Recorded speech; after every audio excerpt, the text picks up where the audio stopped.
Now I could get right into it, but I don't think I want to. Oh, we're back at it again with another block rocking beat. Now that beat was insanely block rocking.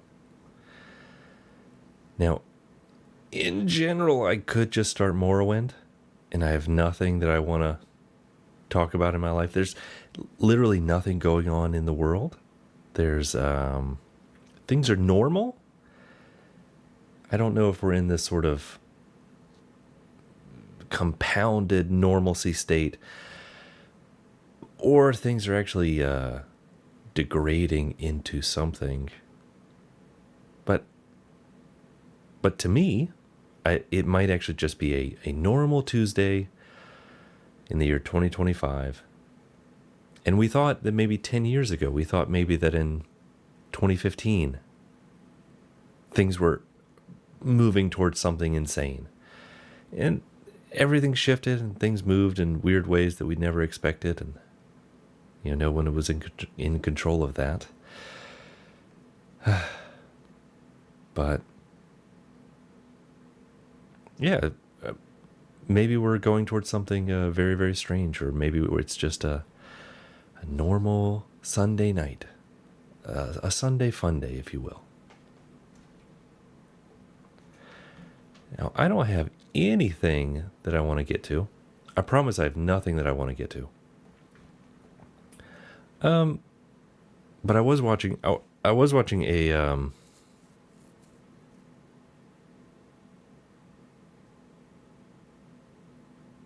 watching a zombie movie, or I was reminded of a zombie movie. And if you watch any zombie film, the protagonist, the person you're supposed to be following, is the one who's kind of zipping and dodging and ducking and diving through the obstacle course that are zombies trying to bite them. They're not a poor schmuck that gets bitten and hides it. They're not a person that like does something stupid and runs out into a parking lot and then a horde of zombies eats them.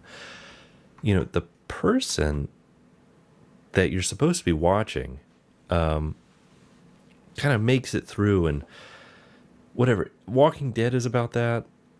You have a drunk hillbilly with long hair whose only character is that character. He's only able to play that singular character of whatever that guy's name is. Dale Gribble. That's probably his name. He was a character in King of the Hill. Or the father with the son and the mother. They're all working through that. And everyone else on the outside of the group, the loose ends, the loosey-gooseys, they get picked off one by one, but the main character is the person that's ducking and diving and dodging through that. And you're like, yeah, that's me. In a war, in a famine, in some sort of apocalyptic situation. In Ronald Emmerich's,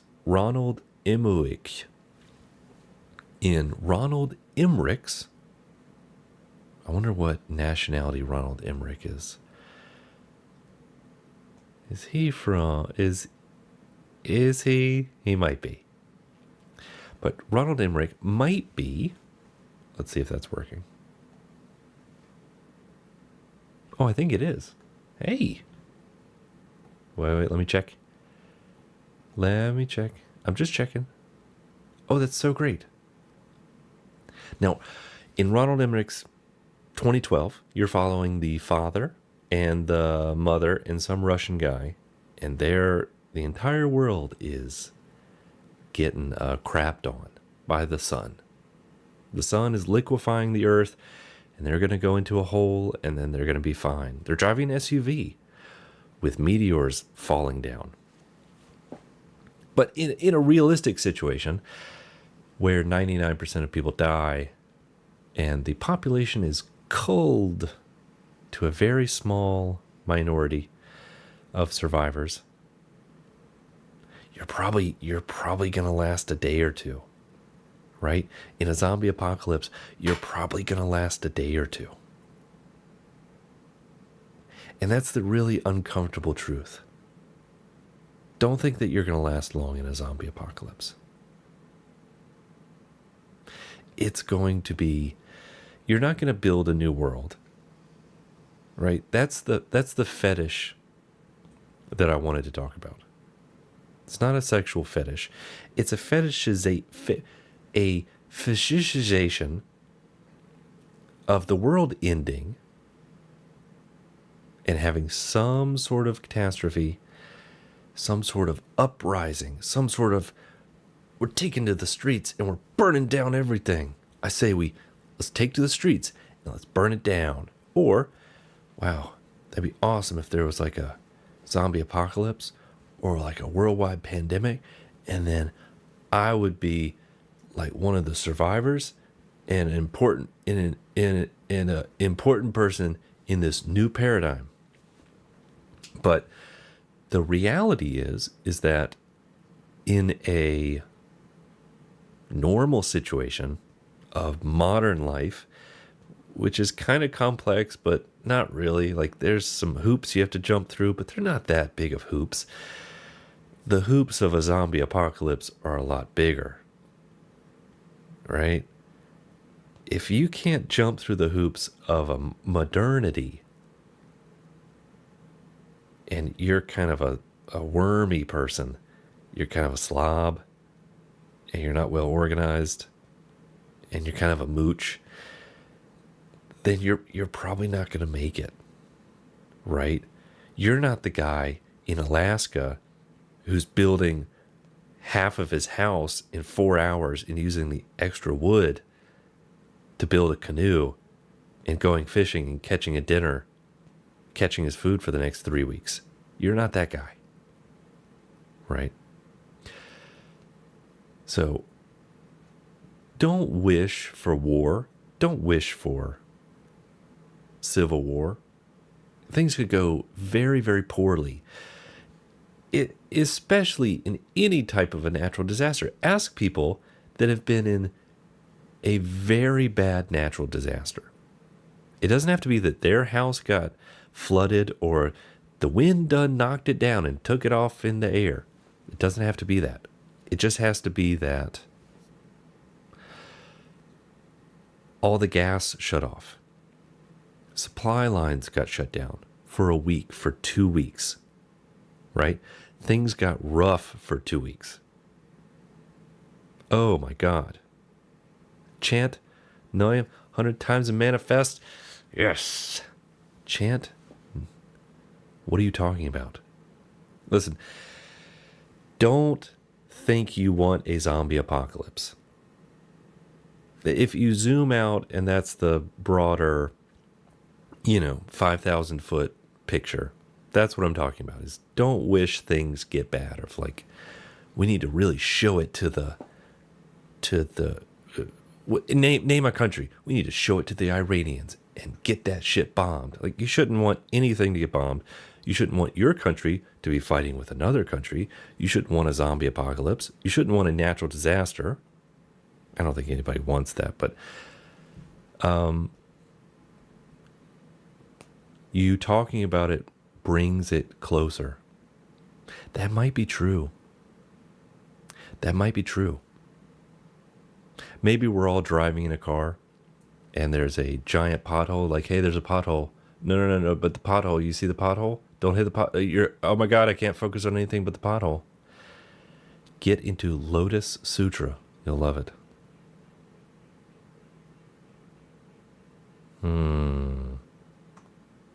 Now, describe in intimate detail what Lotus Sutra is. Is it lotus pose? What was lotus pose? Am I folding my arms? Am I crossing my legs? Am I sitting down? Is that lotus? I've kind of forgotten it. Chant Nam Myoho Renge. Stop it. Listen. I don't understand those words, so I don't know what I'm saying, so I'm not going to say it. which is very dangerous. Which is kind of why the white man, the Western man, shouldn't be delving into Eastern esoteric Oriental gobbledygook that they don't understand and chanting things. It's not got nothing about sex. I'm not saying that it does. You talking about that it has sex brings it closer to the sex. Okay? So why don't you think about that? Could you smile for me?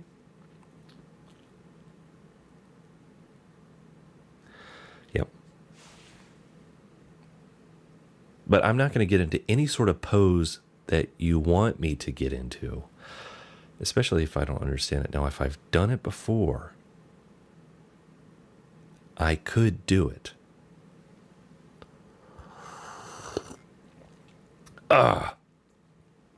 Now, this microphone is very detailed. It's a very detailed microphone, and I wonder if I can do a little bit of ASMR. Oh, gracious, I'm almost done. All right, hurry up. All right, get in there. Uh-huh. I hope that was good. Okay. Oh. So, yeah, don't think that you're going to be part of the great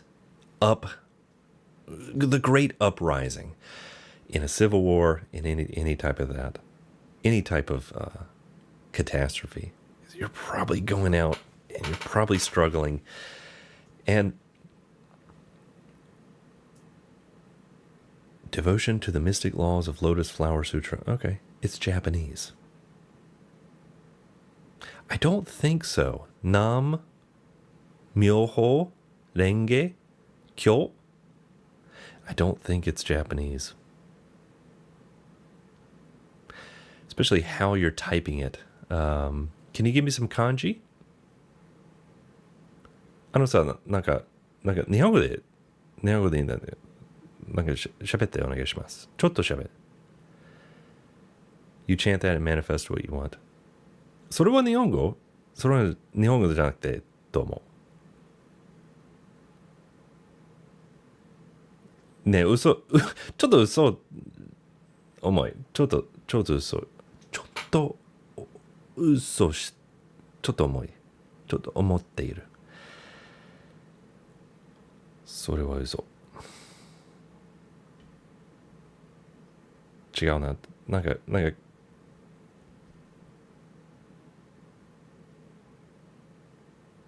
そこに払うことすることができない。今ちょっと忙しい。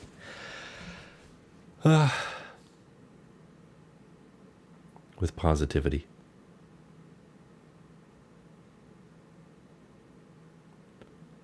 なんか日本語喋れますか？何人腕しカンベル。何人ですか？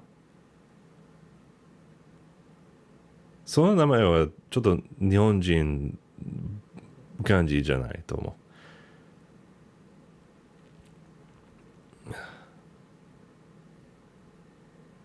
でも今日はいい天気ですね。いい天気ね。でもpositivity。ちょっと元気っぽいの感じ。I don't understand Japanese. Then why the fuck are you asking me to repeat something in Japanese? This is what I'm talking about. You say it, and it's actually from like Japan, and I don't know what it means, and I don't speak Japanese, but if you say it, there's like some mystical power. You understand that words, naming things, has a weird power to it. So you could be engaged in a kind of black magic that you don't understand. But I'm following a philosophy. But you don't know that. Right? So if you're looking for something,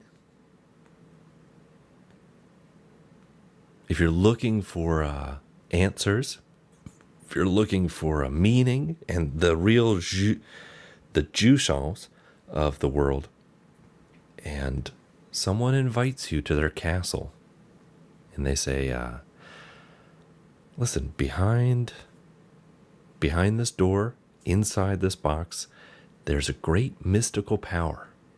It's been locked in here for thousands and thousands of years. And all you have to do is say the word. And you get that power.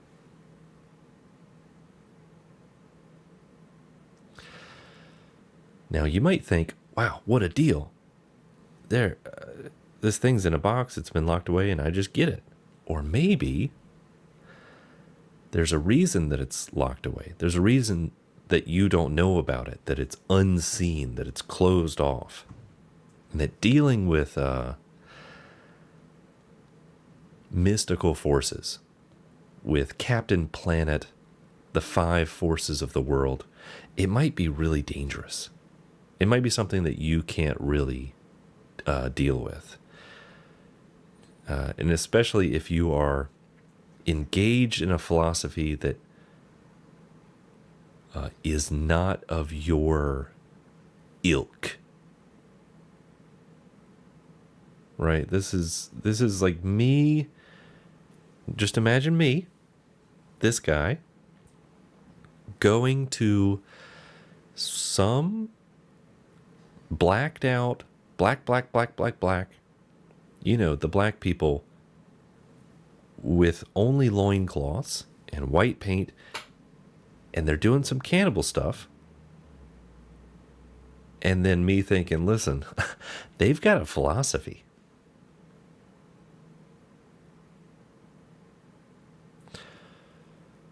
So what you say, it reflects back to you, but always say positive and feel some beautiful energy in the use. Trust, brother, I have been to Japan and I'm not just blabbering. It's a saying of Nichiren Buddhism. Uh-huh. Yep.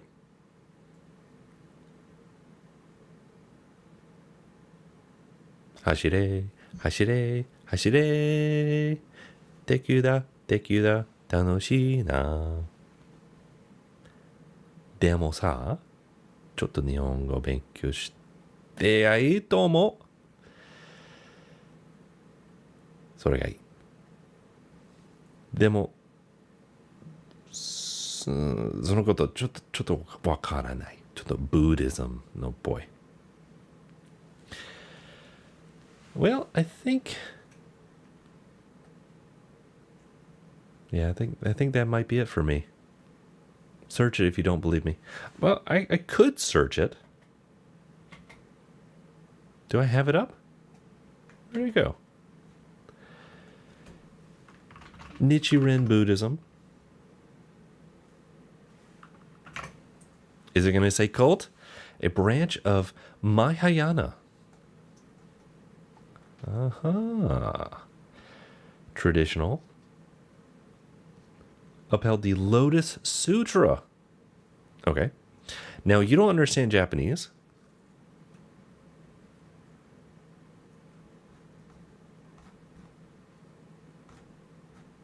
I understand it's old.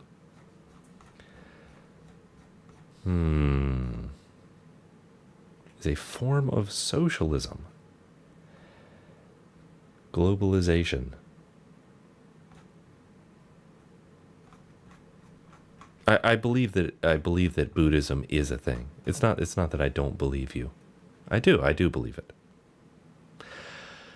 All right, so I'm going to be real quick with this. I'm going to do a little connections.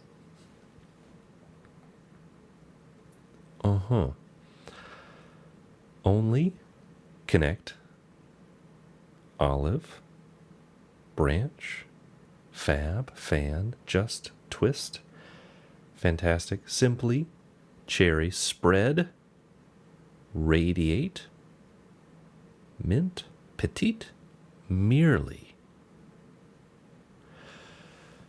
So it's simply, it's a petite, and it's merely, things that denote a kind of small something. We'll try that. One away. bEATTY. Fantastic. Radiate. Only simply connect olive branch twist. Just. It's just that. Is that it? No. We'll take out petite. Oh, because those are all adjectives. Oh, in the slightest. Okay. A branch. Olive. Mint. Spread.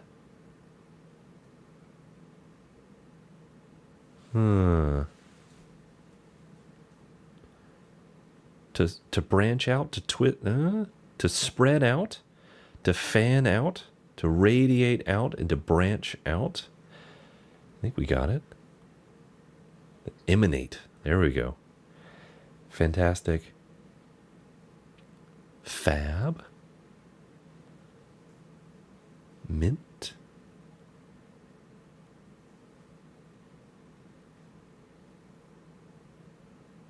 Like a twist.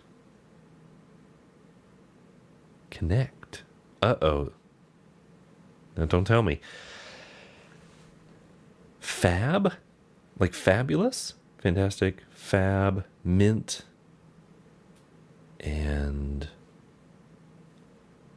uh-oh. Let's shuffle them. It's quite difficult. Fantastic. Cherry. Cherry pot pie. A mint pot pie. A cherry. A mint. An olive.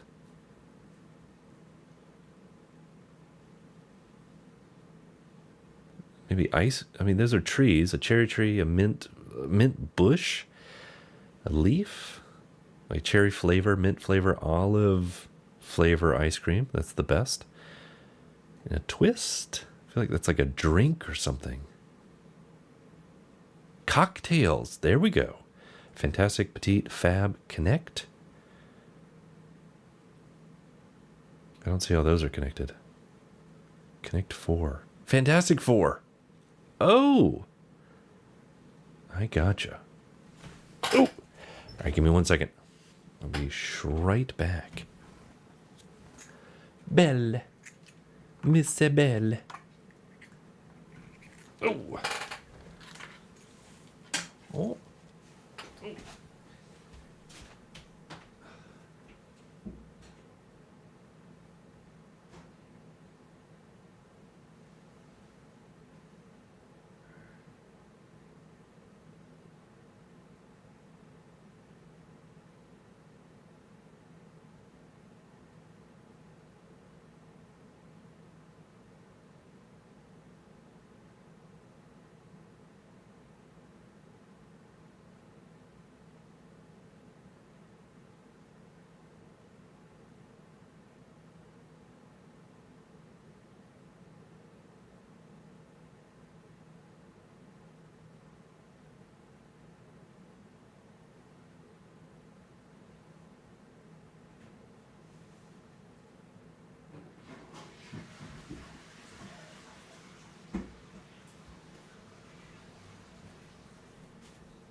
Oh.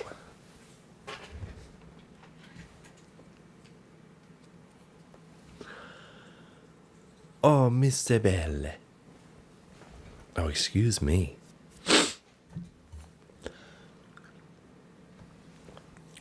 Oh.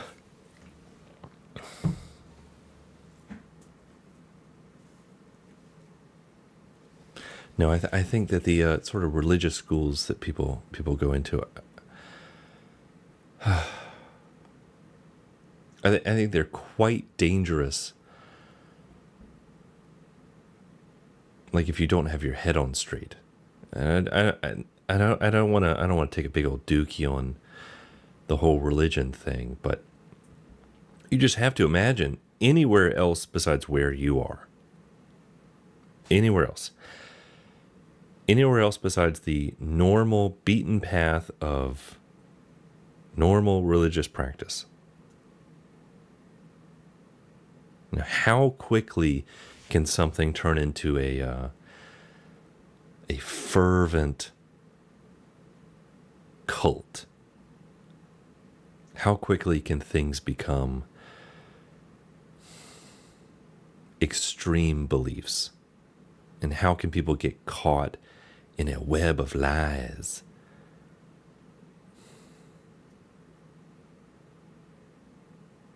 And you might think that those people are just very, very different from you, but they might be of the same intelligence. They might be of the exact same intention, and they might have gotten weighed down in gobbledygook. I mean this in the least offensive way, but you look sort of like an AI generation.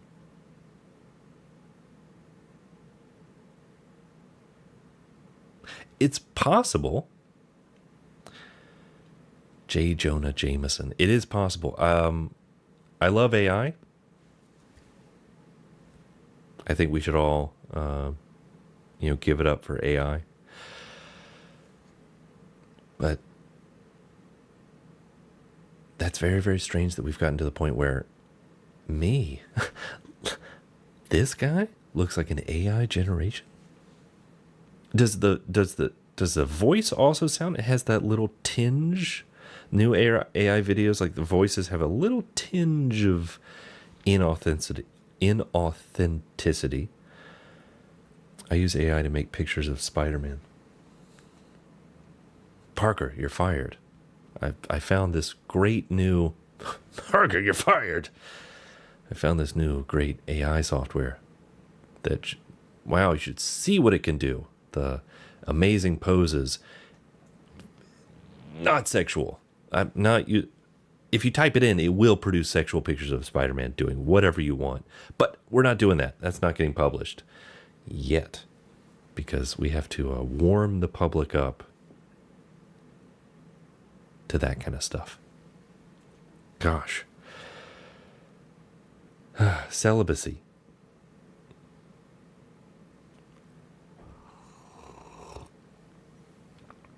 Don't let the the giga overworld, the giga overlords. I did not use the AI to make spider porn. It's there, it's sitting there, and it's a temptation. I mean, you say that now in a kind of defensive manner of I didn't do it, but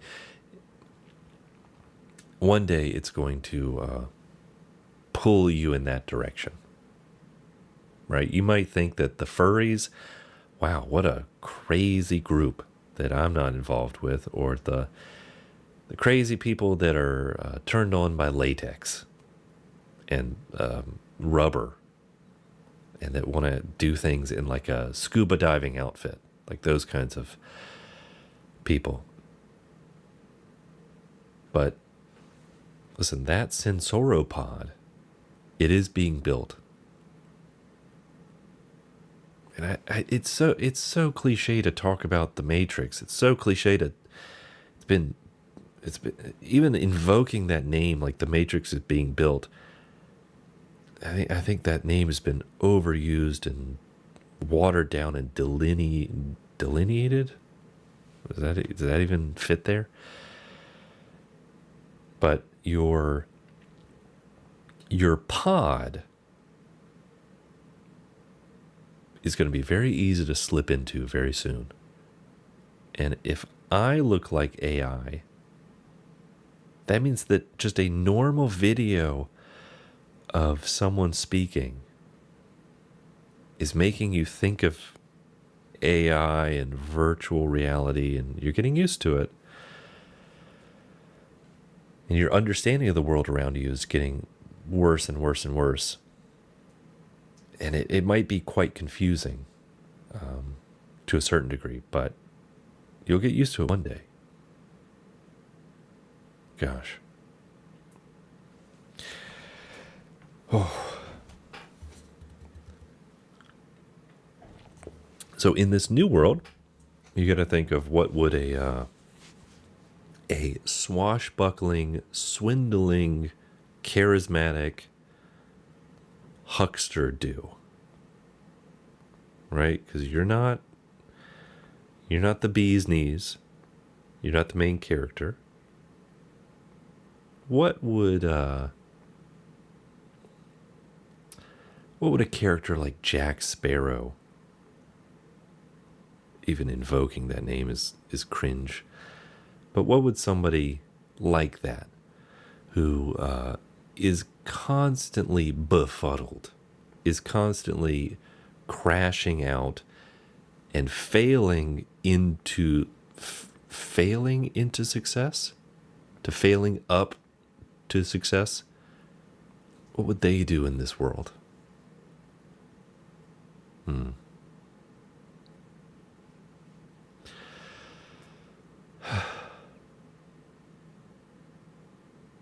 Yeah, because you don't really want to be a pencil pusher. Gosh, because what a prison of a straight-laced, sucking. Yes, sir. I'll do whatever you want, sir. Oh. Ugh, even doing, yeah. Sorry about that.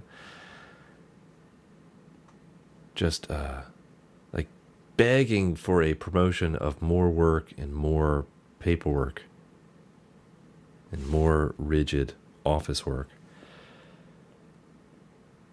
Gosh, people are in very weird situations. Yeah, you have to push your way through.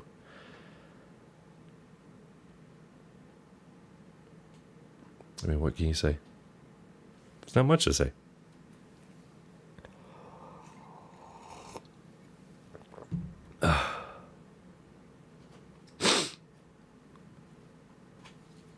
I don't know. As things get weirder and weirder,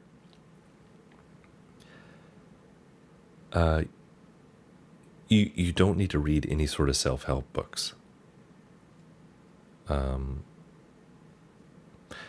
I'd say that whatever health advice, whatever kind of male enhancement, Giga Chad, Red Pill, Jim Bro, finance guru, whatever these people are getting you to read, like change your life by reading a book about making like a functional habit or writing down notes and stuff.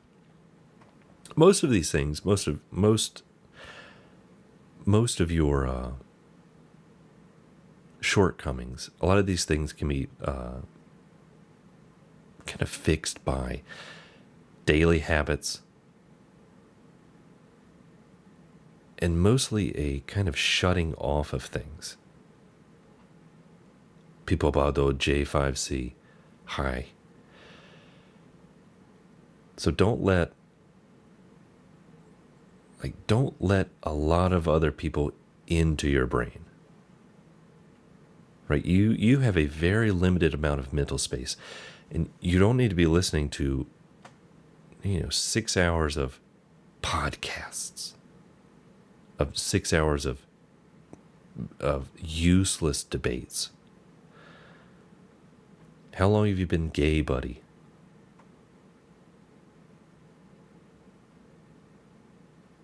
How did you know? How did he know? My mother was like,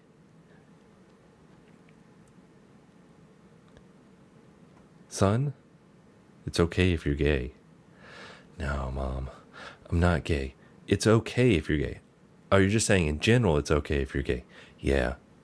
You know it's okay, right? I know it's okay. It's okay if you're gay too. I'm not gay. I'm just saying in general that it's okay if you're gay. Right. Nothing wrong with it, right? Yeah, I got no problem with it with you either, Mom.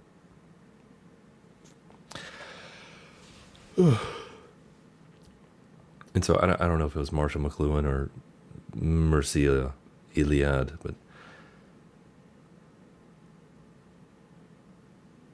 like people might think that it's kind of what you watch on TV.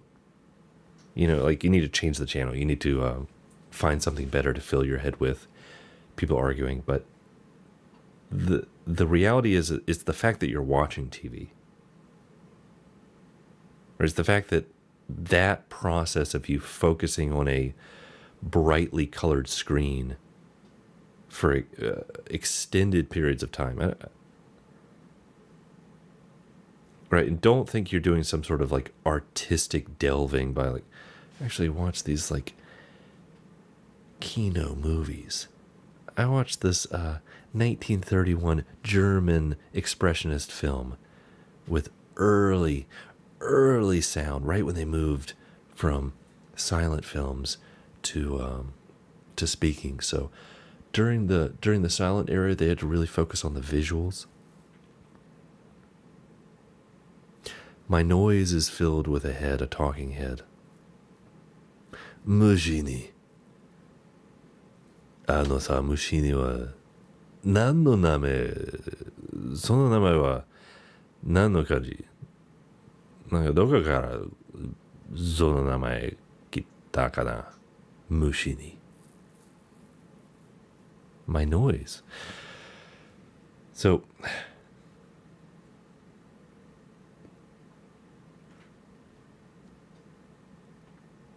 gosh, yeah. I'm a little too cooked in the brain to be a sort of functioning, speaker.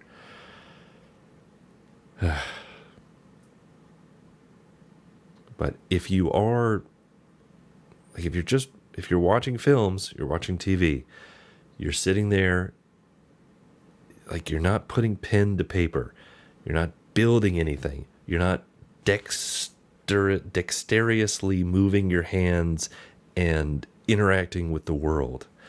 Right? There was someone insanely dedicated who could spend hours and hours crafting a film. Like there were people that final scene in, was it 2001: A Space Odyssey, where he's flying through the visual special effects, and it's very beautiful. And then you say, well, how did they make that? Like, well, 3 or 4 people got together for like weeks and had to meticulously put that together. Like that's not you. You're watching it. And the person who made that, who just sort of, one frame by one frame, taking pictures frame by frame, just moving it and creating that sequence, they probably got a lot more out of that sequence than you did than just watching it. God, what an insanely...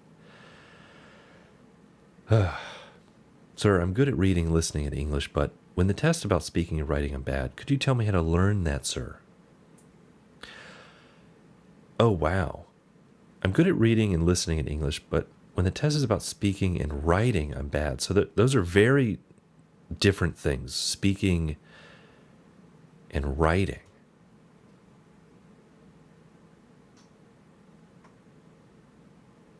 I know this is a very, very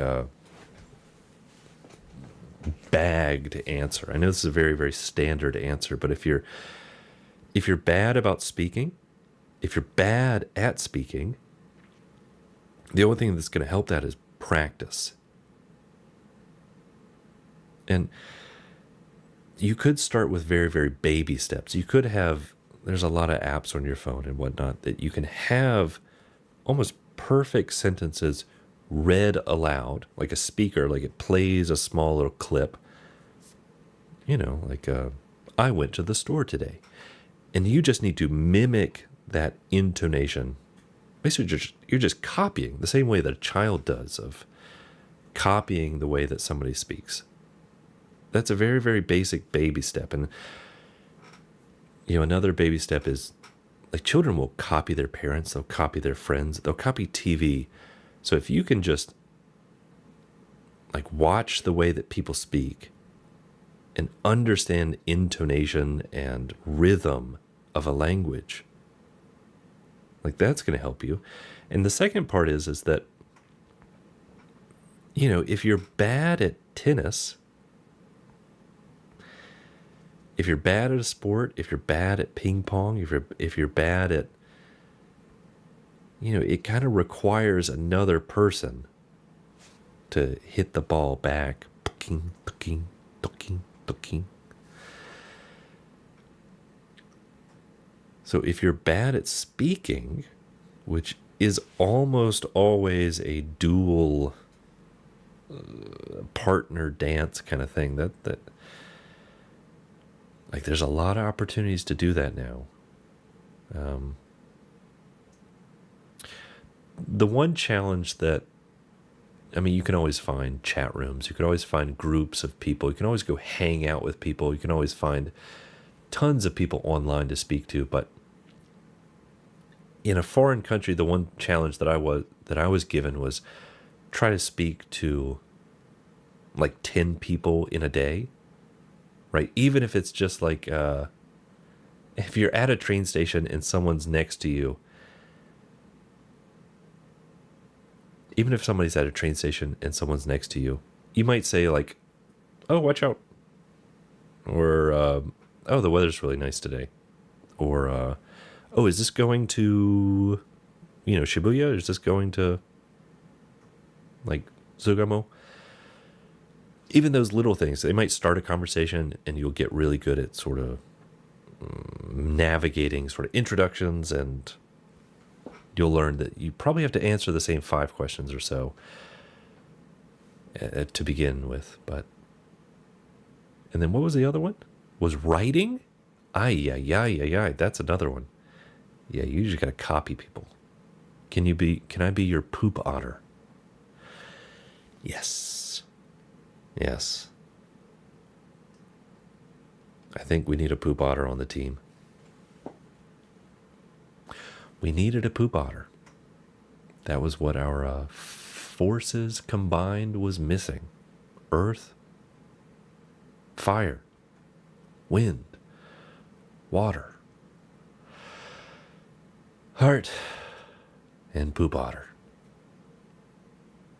Is this the crack pipe recovery group chat, or did I turn left when I should have went right again? Well, I don't think that I'm a recovering crackhead pipe. Is it the shirt? Is it the face? Should I just shave this off?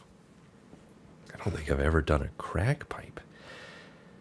In fact, I think that speaking about and promotion of crack pipes is generally not a good thing. All right, I get it. Thank you so much, sir. I already, of course, I already speak and write based on my practice, watch movies and some shorts, but no, formally speaking, is it needed to learn formally talk? You probably need to speak to people. And I don't need to... yeah, it sounds obvious, but interacting with people is very, very basic. And if you want to learn a language, oh gosh, it'll be humiliating. Like, you might know vocabulary. You might be able to, remember things, but during a conversation, it is so hard to piece things together in a language that you don't really understand. Like, wait, what's the word for shoulder? And how do I say, like, stiff? I can remember that word. And But it will show you, it'll just kind of rub your face in this like absolute, well, lack of, it'll show you where you are in your progress, is all I'm trying to say. You know, sometimes you need to make things more difficult than they need to be, but yeah.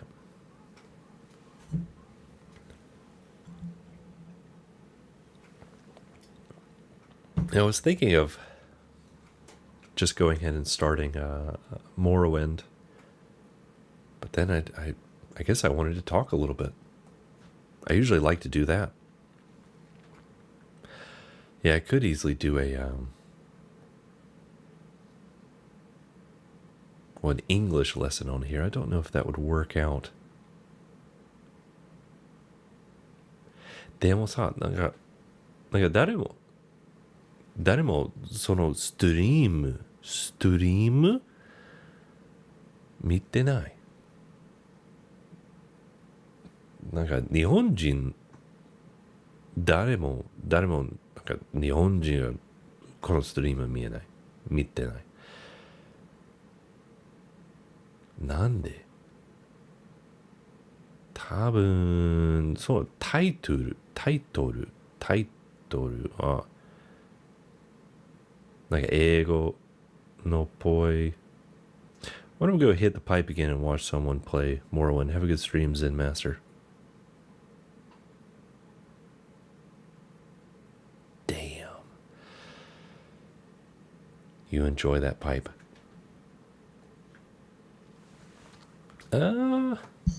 Should probably... Let's go ahead and start it up. Let me know if the microphone is too harsh. Let me know if that is too biggity booed. Because I don't want it to be biggity booed.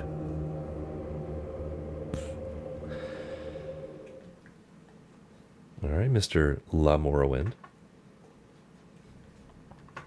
Ooh, schwade boo. No. Oh my gosh. Load it up. Autosave. 1020. 12. Autosave, is that the last one? Quick save from 1232. From 1256. That's going to be it. Yeah, baby. Oh, my camera's not even on. Where would that be?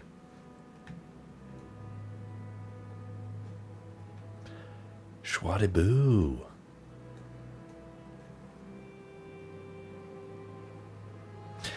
Now let's try to focus. Let's try and find out what we were doing.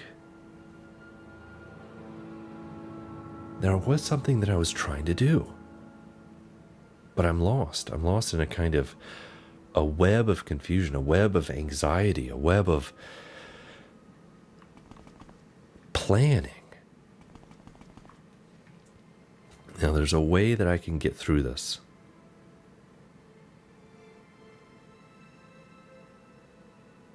And I'm trying to remember where I was and what I was trying to do. This is a constant for me.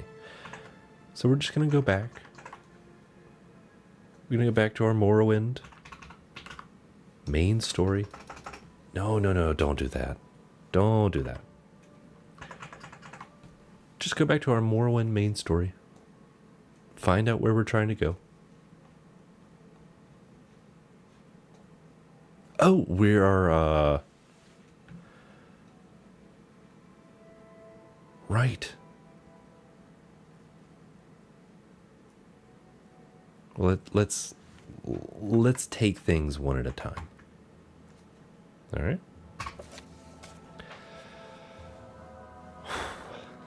Now, the last time we played,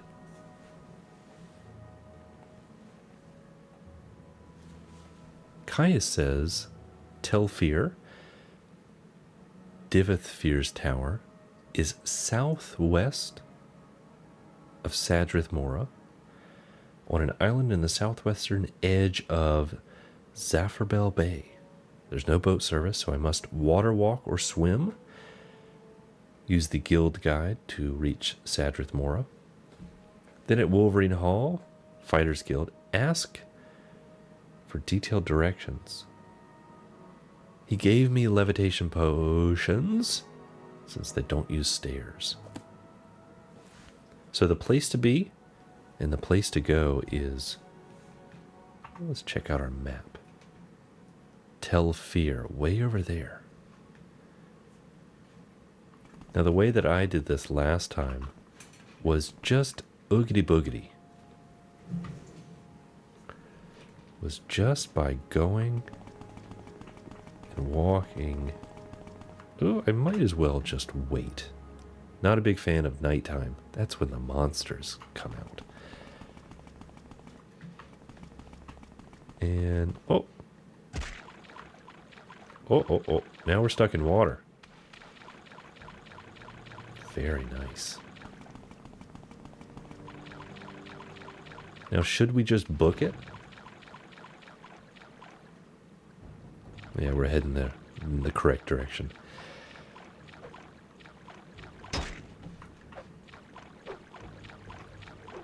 Hey guys, I don't know if you have any power.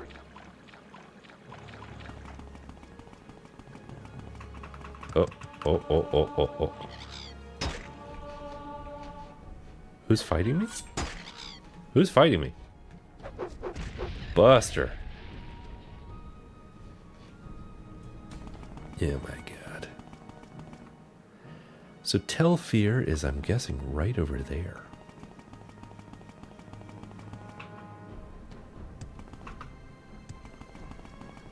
And we're going to head there. Yeah, I think that, I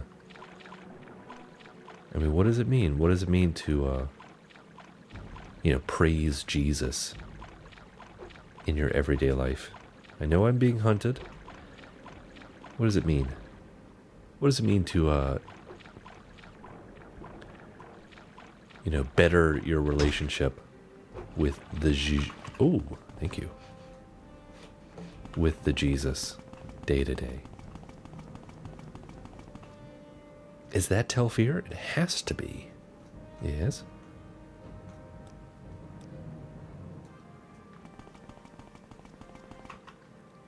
Yoy.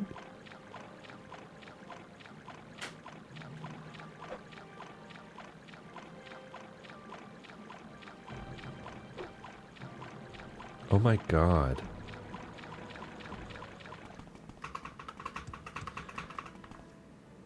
Jerry Magoolberry. They should remake this game. Now, why does everyone say that? I don't know if you want them to remake the game. Were people happy with the Oblivion remake? Were people happy? Because I don't know if they changed anything. I think they just updated it, made it a little more beautiful. And if that's what you mean by remake, because that's kind of like a reskinning, right? Wait, I'm here. I'm here. Wait, do I need to use levitation to get up there? Or am I just a little silly Billy?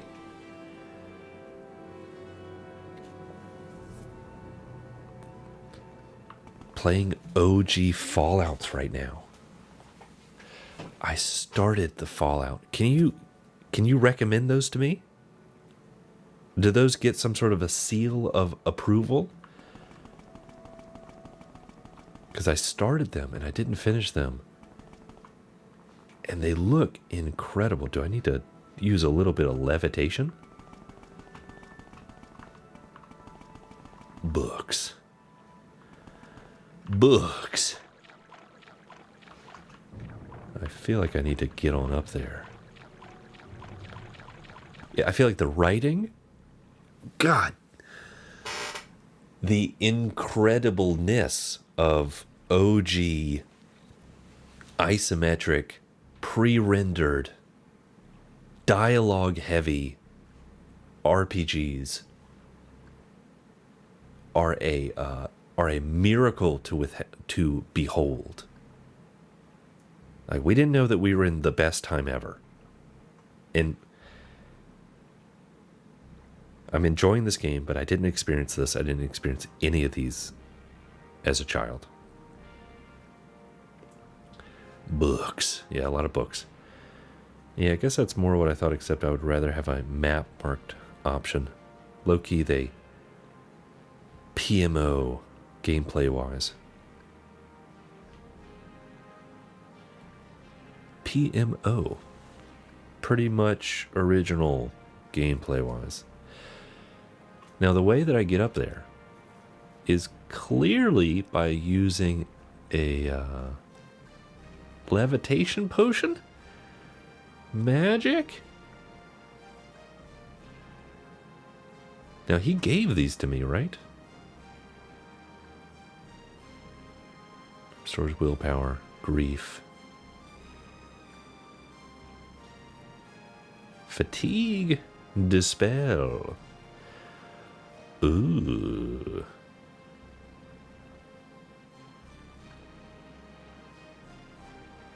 Fortify Magica. Fortify Strength. Fatigue. Standard Potion of Light.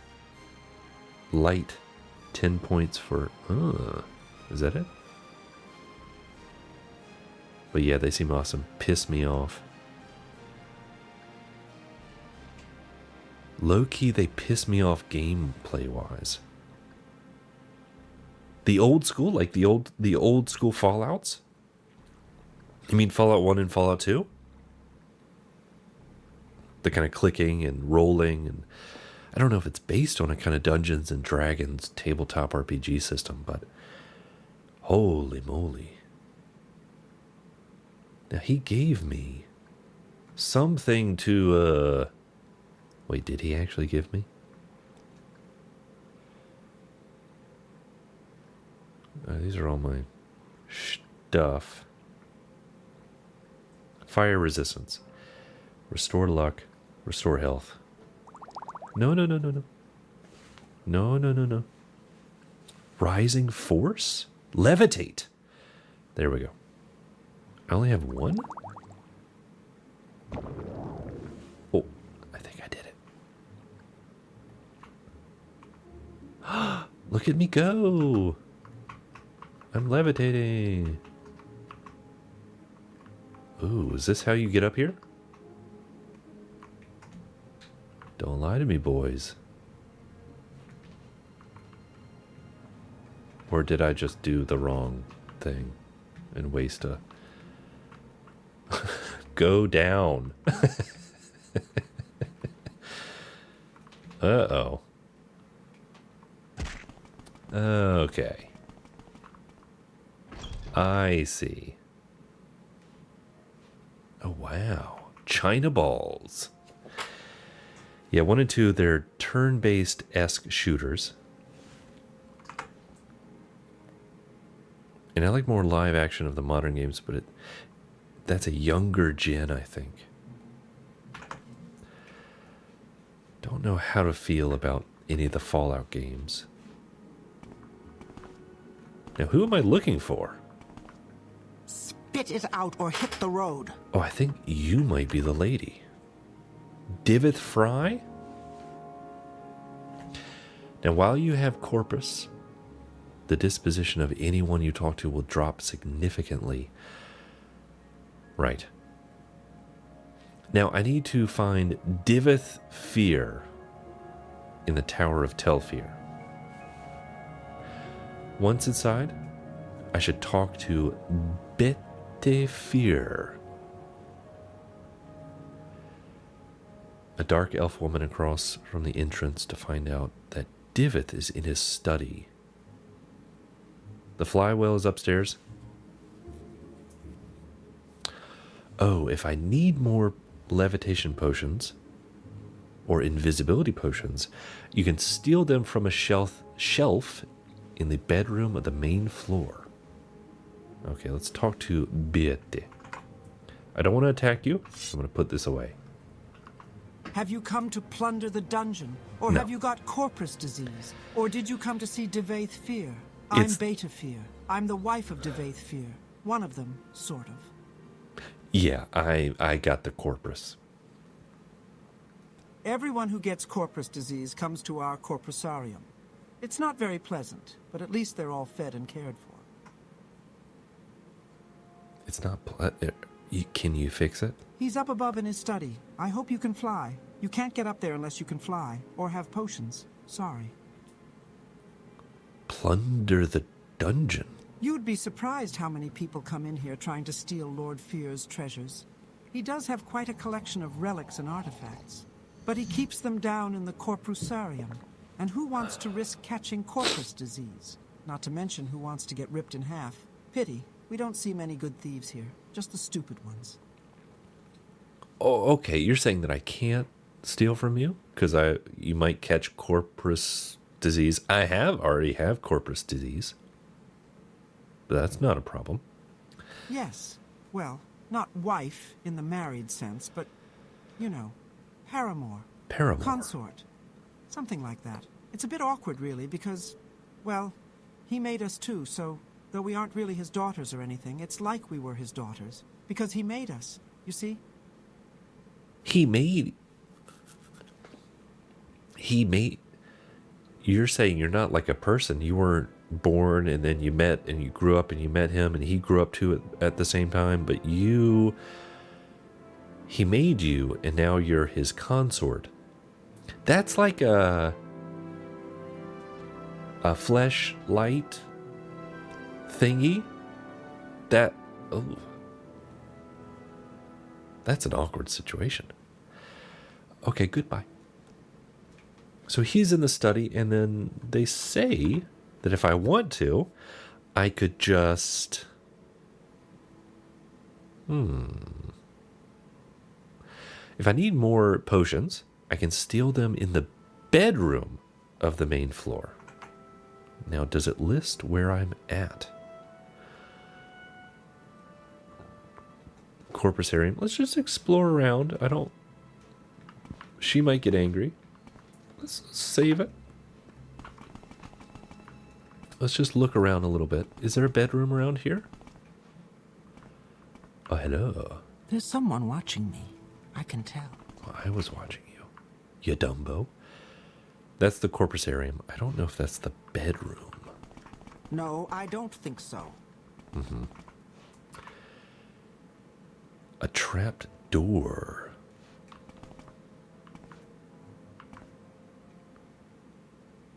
Doer chest. No one's looking, right? A doer bowl? Oh, a lock.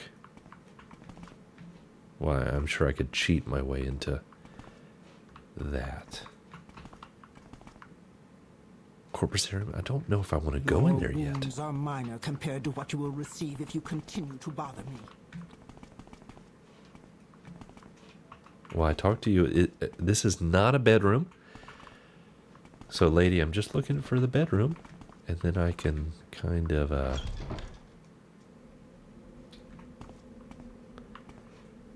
That's not a bedroom. This is a bedroom. Rising force. Thank you. Rising force. Thank you. Invisibility. Wow. A lot of valuable stuff. I might need to sell some things. A lot of valuable stuff. We're in the money. Jesus Christ. Let's get out of here. Now, how do I... Clearly, I need to speak to a kind of schwizzard. Then the question becomes, where is he?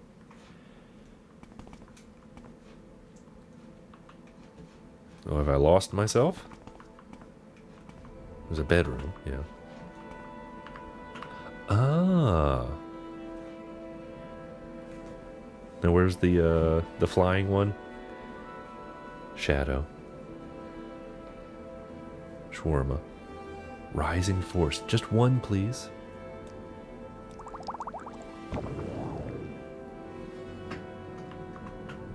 There you go. He's up in his study, is he? You talk too much, Outlander. Outlander. Yeah, and you have badly designed armor. Let's see if he'll watch me. Go down. Go down to the ground. Oh. No, now he doesn't look at me. Oh, now he looks. Oh, look at that face. Oh, that now it turns off. Great programming. Just doesn't react to someone. Oh, there he goes. But you can't turn your head. Oh, sorry. Wretched thief. Oh, I didn't do that. I didn't steal from you. Oh, man. Load. Quick save. Yes. No, I don't think so. Did I speak to you? Have you come to plunder the dungeon? Or have you got corpus disease? Or did you come to see Devaith Fear? I'm Beta Fear. I'm the wife of Devaith Fear. You're a One of beta? them, sort of. Yeah.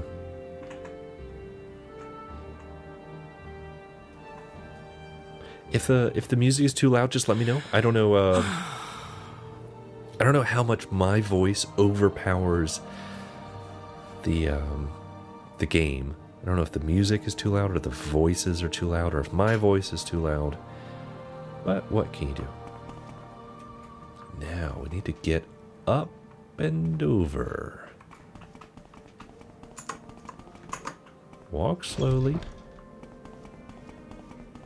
Oh, right. Now, where's the bedroom? Because I would like to take your stuff. Yoink a doink. A nice hookah for people who are addicted to substances. Cookies. Hey. Corpus weepings. Ooh.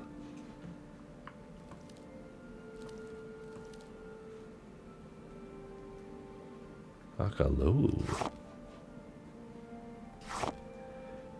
I might be over encumbered soon. Ay. Definitely need to go sell some stuff. Alright, busters. Devaith Fear.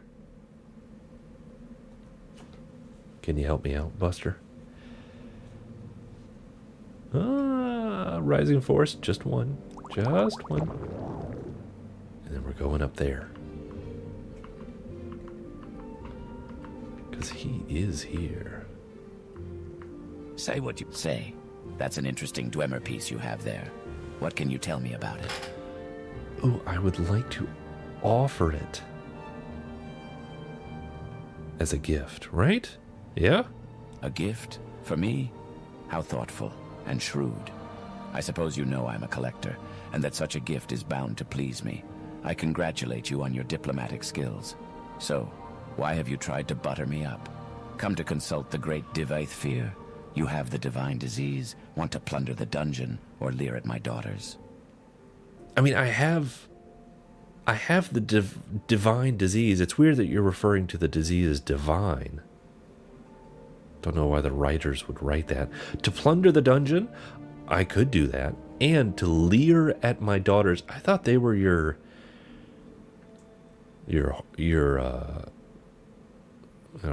kind of groupies. I thought they were your wives.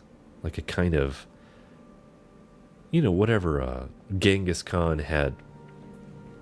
What is that called? What is Lady Jessica in the Dune series? What's her title? Because she's not a queen. She's not an empress. Consort. Ugh.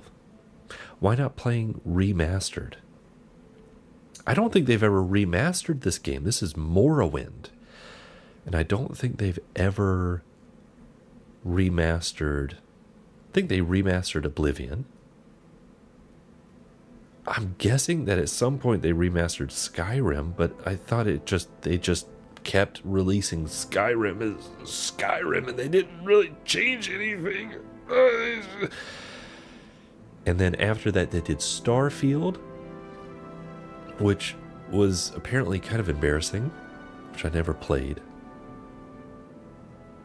So I would love to play remastered, but I've never played the original game before, and I don't think there is a remastered. Can you help me with Corpus disease? How interesting. Did you know that Corpus makes you immune to disease? Have you ever heard of the prophecies of the Nerevarine? That's me. Ashlanders say the Nerevarine will be immune to disease. I've always thought, maybe I have the Nerevarine down in my corpusarium and I don't even know it. Ha, ha. The Nerevarine is a fat, disgusting corpus monster and mad as a marsh rat. Wouldn't that be funny? Ha, ha. That would be funny. It's kind of awkward. Ooh. Do I play coy and say, I've never heard of the Nerevarine? Or do I just spill the beans and say, that's me? I fit it. I fit it. I'm just going to read.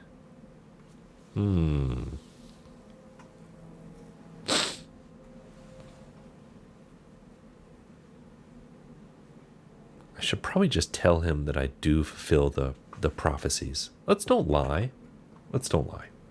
That's a fascinating story you tell. So you might be the Nerevarine. Means nothing, of course. Yeah. Corpus victims have all sorts of delusions.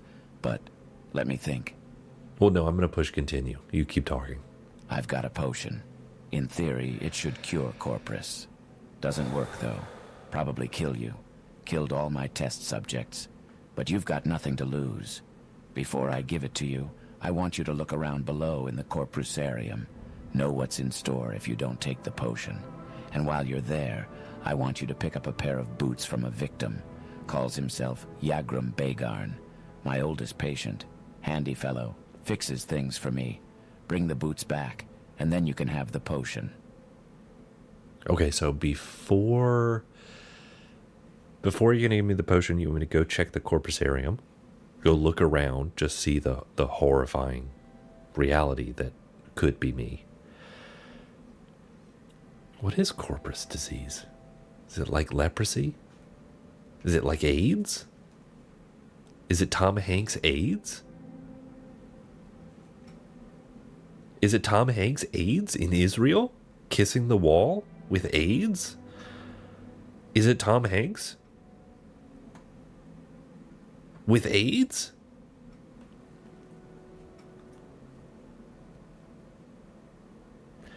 And then while I'm in there, pick up a pair of boots from Yagrum Bargain. Yagrum Bargain. Okay. And then I'll come back. But you also mentioned your daughters. Do you want me to... Why do you keep bringing up your daughters? You made them like out of clay and now they're your... They don't call yourself... They said they're like kind of daughters because you made them. But they're also your... Why? Not bad for something born in a jar, eh? Ugh. Charming and talented. Yeah. Not daughters, really. A little project. A side benefit of my researches into corpus disease. Made them myself from my own flesh. Nice, aren't they? Alfear, Betafear, Deltfear, and Oopsafear. Quite a comfort to me in my old age. Ha ha. Right. You're getting in with your daughters. Okay. It's like who are the wizards? The wizards from Dying Earth. Jack Vance, Tales of the Dying Earth. Well, they're trying to like perfect the sort of cloning vat process where they're making women. Wow. They're trying to catch women. God. Did they steal that from Vance? Gosh.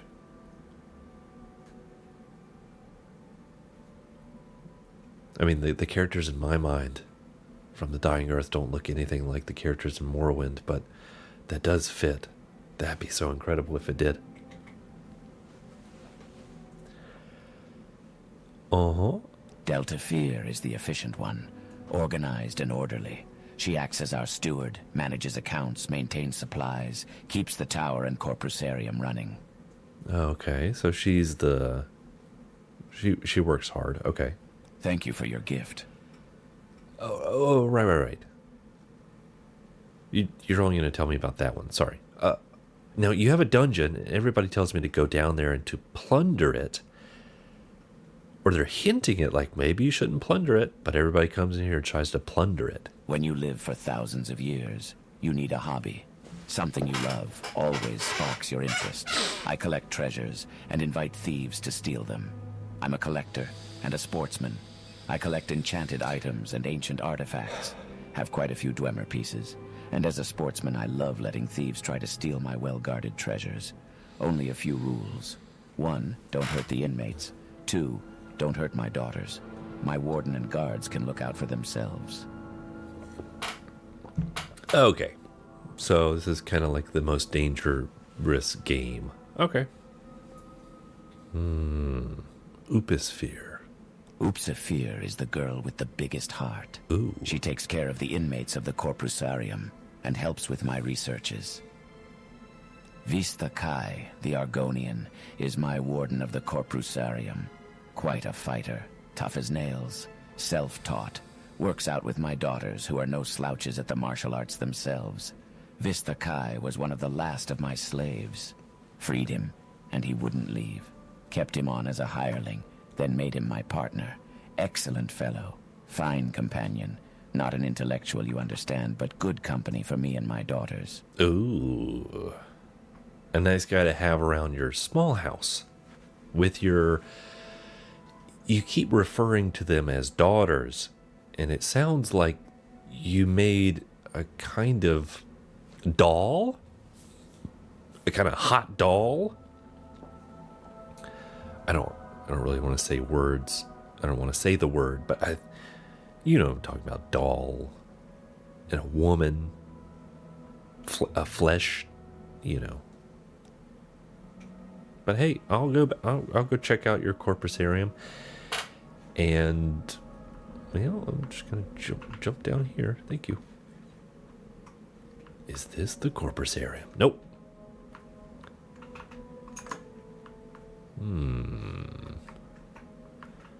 Oh, slow down. We're gonna find it.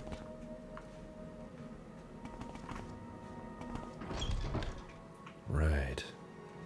It wasn't up here. And then just oogity boogity boogity. Oogity boogity. That's not that. Not in here. There was a door to the Corpusarium. There we go. It's on the other side of this. Yeah? Now, if I go in here, someone's going to get angry at me. It's fine if they do.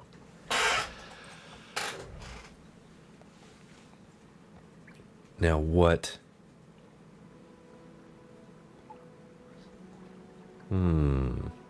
What would be the thing to do?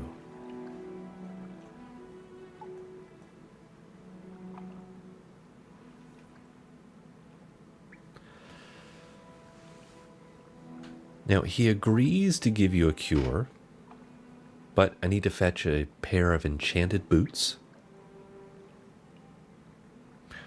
Now, this is a menial chore, but Fear's real intention is for you to see the place in which to remember. You might spend the rest of your life if the cure doesn't work. Okay. Hey, I'm here. Hell yeah. And I also need to pee-pee. So let me do a big old pee-pee first, okay? Sorry, pee-pee time.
Oh.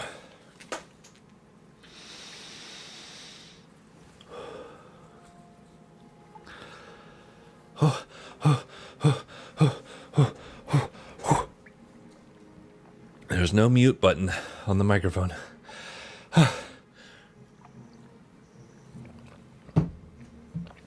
Oh. There's no mute button on the microphone. Oh. Lounge? Was TS here? Tiesto? Hello. We're here? I'm trying to get Tiesto on here. I want to see if that works.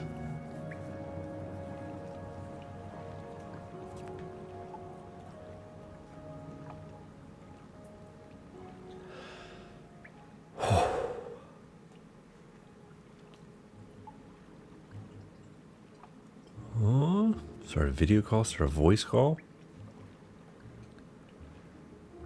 I mean, maybe he should just be in stream room. Well, TS, are you here?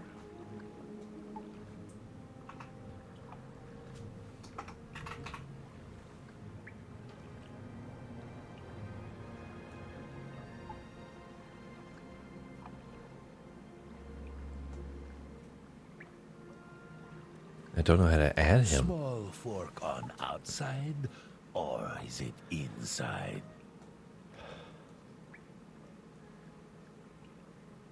Ooh.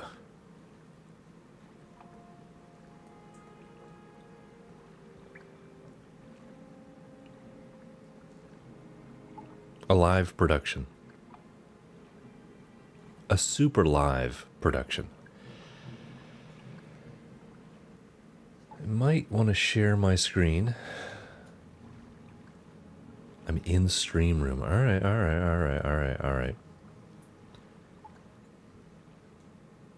Oh, bingo bongo.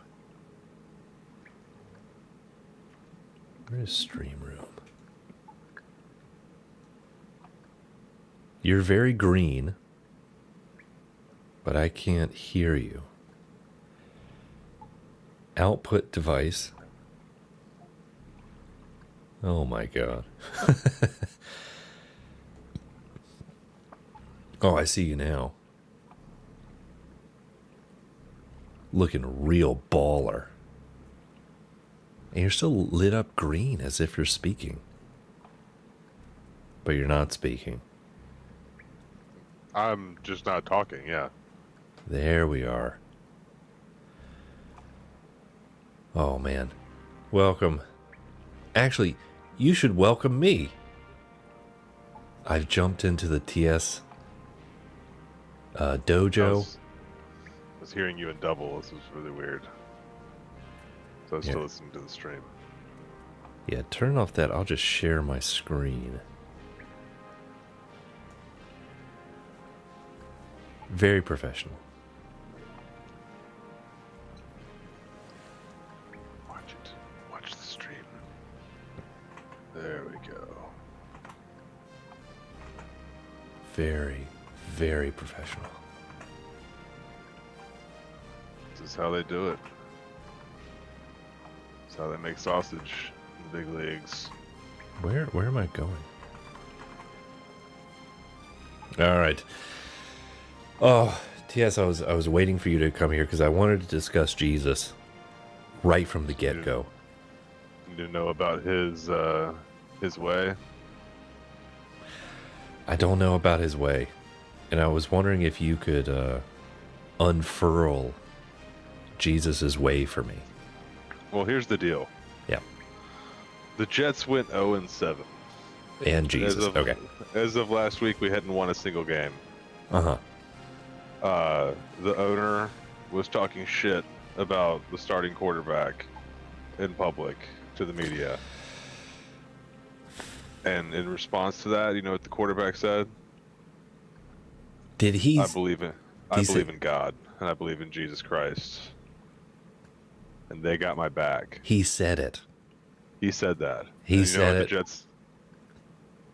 You know what the Jets did this week? Everyone clapped. They fucking won. They won a game. The quarterback came out and said he was on the floor of his closet this week crying because it was so hard to keep the faith. In Jesus. But God and Jesus have his back. To play a sports ball. For sports ball. It was very difficult to believe in the resurrection of our Lord and Savior Jesus Christ. Trust me, if you watch sports ball, Uh-huh. you would understand that this is like the miracle on ice. He went 1-7, and that 1-7. reaffirmed his belief. Really, he went 1-0 while being 0-7.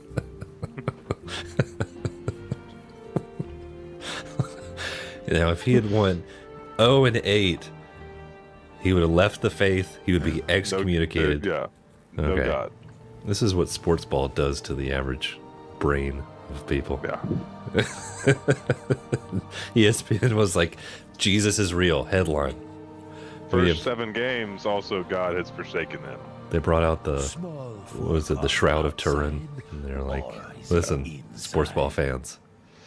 God was just a month and a half late to watching football this year. Yeah. That's why it's on Sundays. It's God's day. Well, oh, and also I thought we should discuss the racism.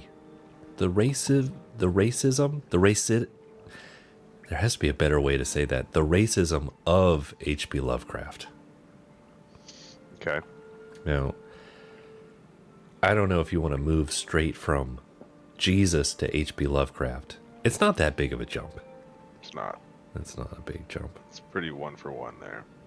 Now, you should know that he was a writer, and he was only from about 100 years ago, Yeah, not that far. which is insane to think that World War I was like more than 100 years ago. Yeah, Civil War, like 500. Civil War was 500 years ago. Yeah. And, yeah, the Shaolin monks were 5,000 years ago.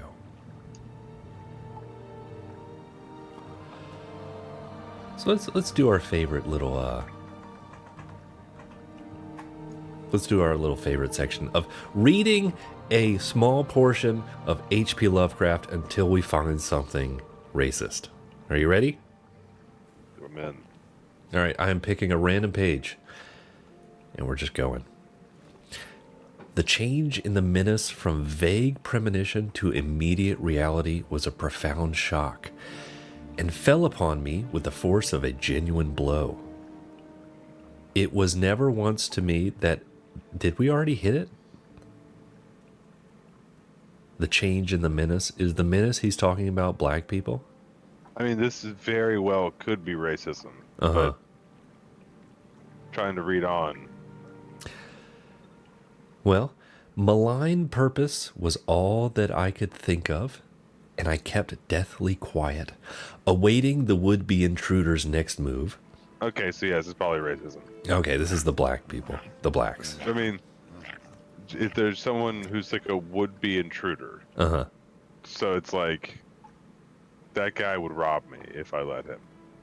You're talking about the black guy. The vague menace. You see what we're doing? How we're like fitting anything that could be racist into the whole of racism? Yeah. That's what people But do it's- with H.P. Lovecraft. He is not the he's not the bee's knees of racism. No, but it's one of those things where it's like So much to once you remember. like have measured a few skulls, Uh-huh. we can go ahead and start reading into what you're saying. Uh-huh. Listen, I've measured a few skulls. Okay. Well, do we need to go through your writings? Well, I mean, We'll start looking back up those fiasco tapes, making sure you weren't dropping any cryptic knowledge. I know you're a prolific skull measurer in your day. Yeah, those are dog skulls. Right. But that's your word for them. Yeah, because I can't say the other word anymore. Yeah.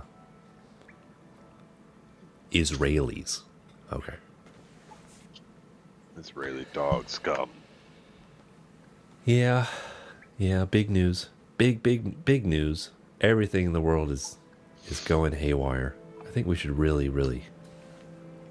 So let me ask you an important question. Let me close the store for this. Hey, Gussie, watch. Get out, doggy. Get out. Speaking of dogs, watch out. Have you seen Nosferatu? I did see Nosferatu. The Robert Eggers Nosferatu. The Robert Eggers Nosferatu. I did see it. See, I didn't know it was Robert Eggers when I watched it until about halfway through. Okay, and is that a mark of quality? Is that what's that? It should be.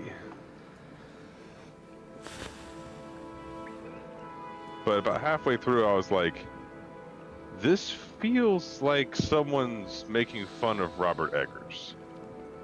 Feels like he's trying to be a Robert Eggers. It feels like a film school, like, let's try to do Eggers. I mean, that's kind of what happened to Shyamalan, where Shyamalan got forced into doing a Shyamalan. Yes. And similar to how, like, in The Village, when you're like, do a fucking twist. Do one more fucking twist, I dare you. Uh-huh. At some point during the fucking Nosferatu, I was like, pan into a fucking dark room one more goddamn time, I dare you. Let the camera zoom in through one more goddamn dark doorway and sit in the darkness for another 30 seconds. I fucking dare you. Yeah, it did not capture my attention for long. Like the first time. The first dark doorway you go into, when he like gets to the castle and no weird shits happen, you're like, oh, wow, what's happening in here? But it's like, you've already sat in a room and signed over your wife to this weird corpse man. Like, nothing in that dark room's gonna scare me now. You've already sat in this weird room and gotten feeded on, like, where the suspense is done. Yeah. Yeah, there's... Like, we're already in the darkness. You can't zoom into another dark room. You can't go any blacker. It does feel like a repetition of, like, she's going to sleep again, and then she's going to have a nightmare. Yeah. Yeah, it's very, like, it either should have been another hour longer or an hour shorter. But, like, the commitment to, like, the time period,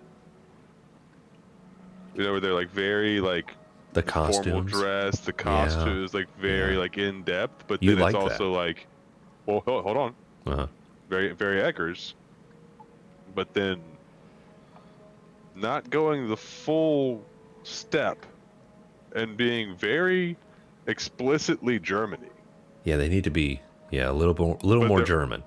All speaking clearly English accents. Yeah, they have a Scottish guy playing. Yes. You know, in Scotland, Germany. It's just like, why not, like, just, like, fucking Willem Dafoe can do a German accent. We've heard him. In Life Aquatic. A very convincing. Yes. A very Very convincing. convincing German man for no reason to be German. Like, just get the Klaus accent out. I'm sure all of those actors can do, maybe not the what's his face's daughter. And this really brings me to my final real gripe with the movie. And this is what I was really ashamed of Eggers for, because he's not the... Maybe in Lighthouse, we got into a little bit of gratuitous sexiness. Uh-huh. But I wrote it off because it was gay. You're fine. I'm fine with the gay. Yeah. I'm fine with the gay. I'm more than fine with jerking off to a dead Willem Dafoe. It's a lighthouse. I'm Listen. also okay with Robert Pattinson's ass having sex with a mermaid. Yeah. These are the type of sexy scenes that I am into and I jerk off to. We learned a lot But- from that. Yeah. When he changed where the canonical place of the vampire bite was, I should have been on to him. I should have known where this was going. I thought that was the original. You No, wanted neck. it in the It's neck. always been neck. It's always been neck. I thought it was originally the chest. No, they had the collar. They had the collar. They'd pull the collar down, and it'd be like right there on the neck. Like No. they'd have like the big, high, fancy collar that would cover it up, and they'd pull the collar down and be like, "Ooh, I thought from the original Nosferatu. You find me one. I thought Damn from that source. book. I thought from that You book it find- was. I thought canonically he was like, well, actually canonically it's in the chest. So I'm gonna go ahead and. I read the original comic books Literally, it wouldn't work. because the teeth. There's no artery there. There's a much breastplate to remember. covering the heart. Yeah. You have to go to the neck at least to get to that femoral artery. Yeah, when you're going down on a guy like that, Either that or right next to the inner thigh. it needs to be on the Also another neck. spot. I've seen the inner thigh before with vampires. If you want to get really crazy with it, go there. But then, in the final scene, and I'll have more to say about this final scene, but we find out why he's changed the place to the non-anatomical breastplate. If you lift someone's leg up and then put your face right there, it looks a little silly on camera. No, here's the deal. This is why he did it. It's because of how it looks on camera. He wanted to have the scene of Nosferatu grabbing those boobies and just jamming his face down in between those boobies. And there's just blood spurting out, and he's just sopping up those titties. Okay, specifically because Because he wanted that scene. yeah. Because he wanted to show Nosferatu double fisting Johnny Depp's daughter's boobs. And then just motorboating the shit out of those Roadhousing boobs. her. With blood motorboat. Okay. That was the scene. That was like this whole movie was built around Nosferatu blood motorboating Johnny Depp's daughter. I know, because How do- she did an how do we incredible get there? job. She did an incredible She was job an of being a amazing whore. actress. Of a She was an whore. amazing actress. As a Amazing s- actress. As boobs. She- Amazing role So, as it was crazy incredible. boobs. It was She does an incredible. amazing job at crazy boobs. She was so incredible in the movie. Wow. She has the craziest fucking tits. And she's able to play a crazy lady almost naturally. She almost naturally loses her shit on demand. Being being the daughter of prolific alcoholic cocaine riddled brain Johnny Depp, she's able to portray a psychopath so Near effortlessly. flawless epileptic seizure. And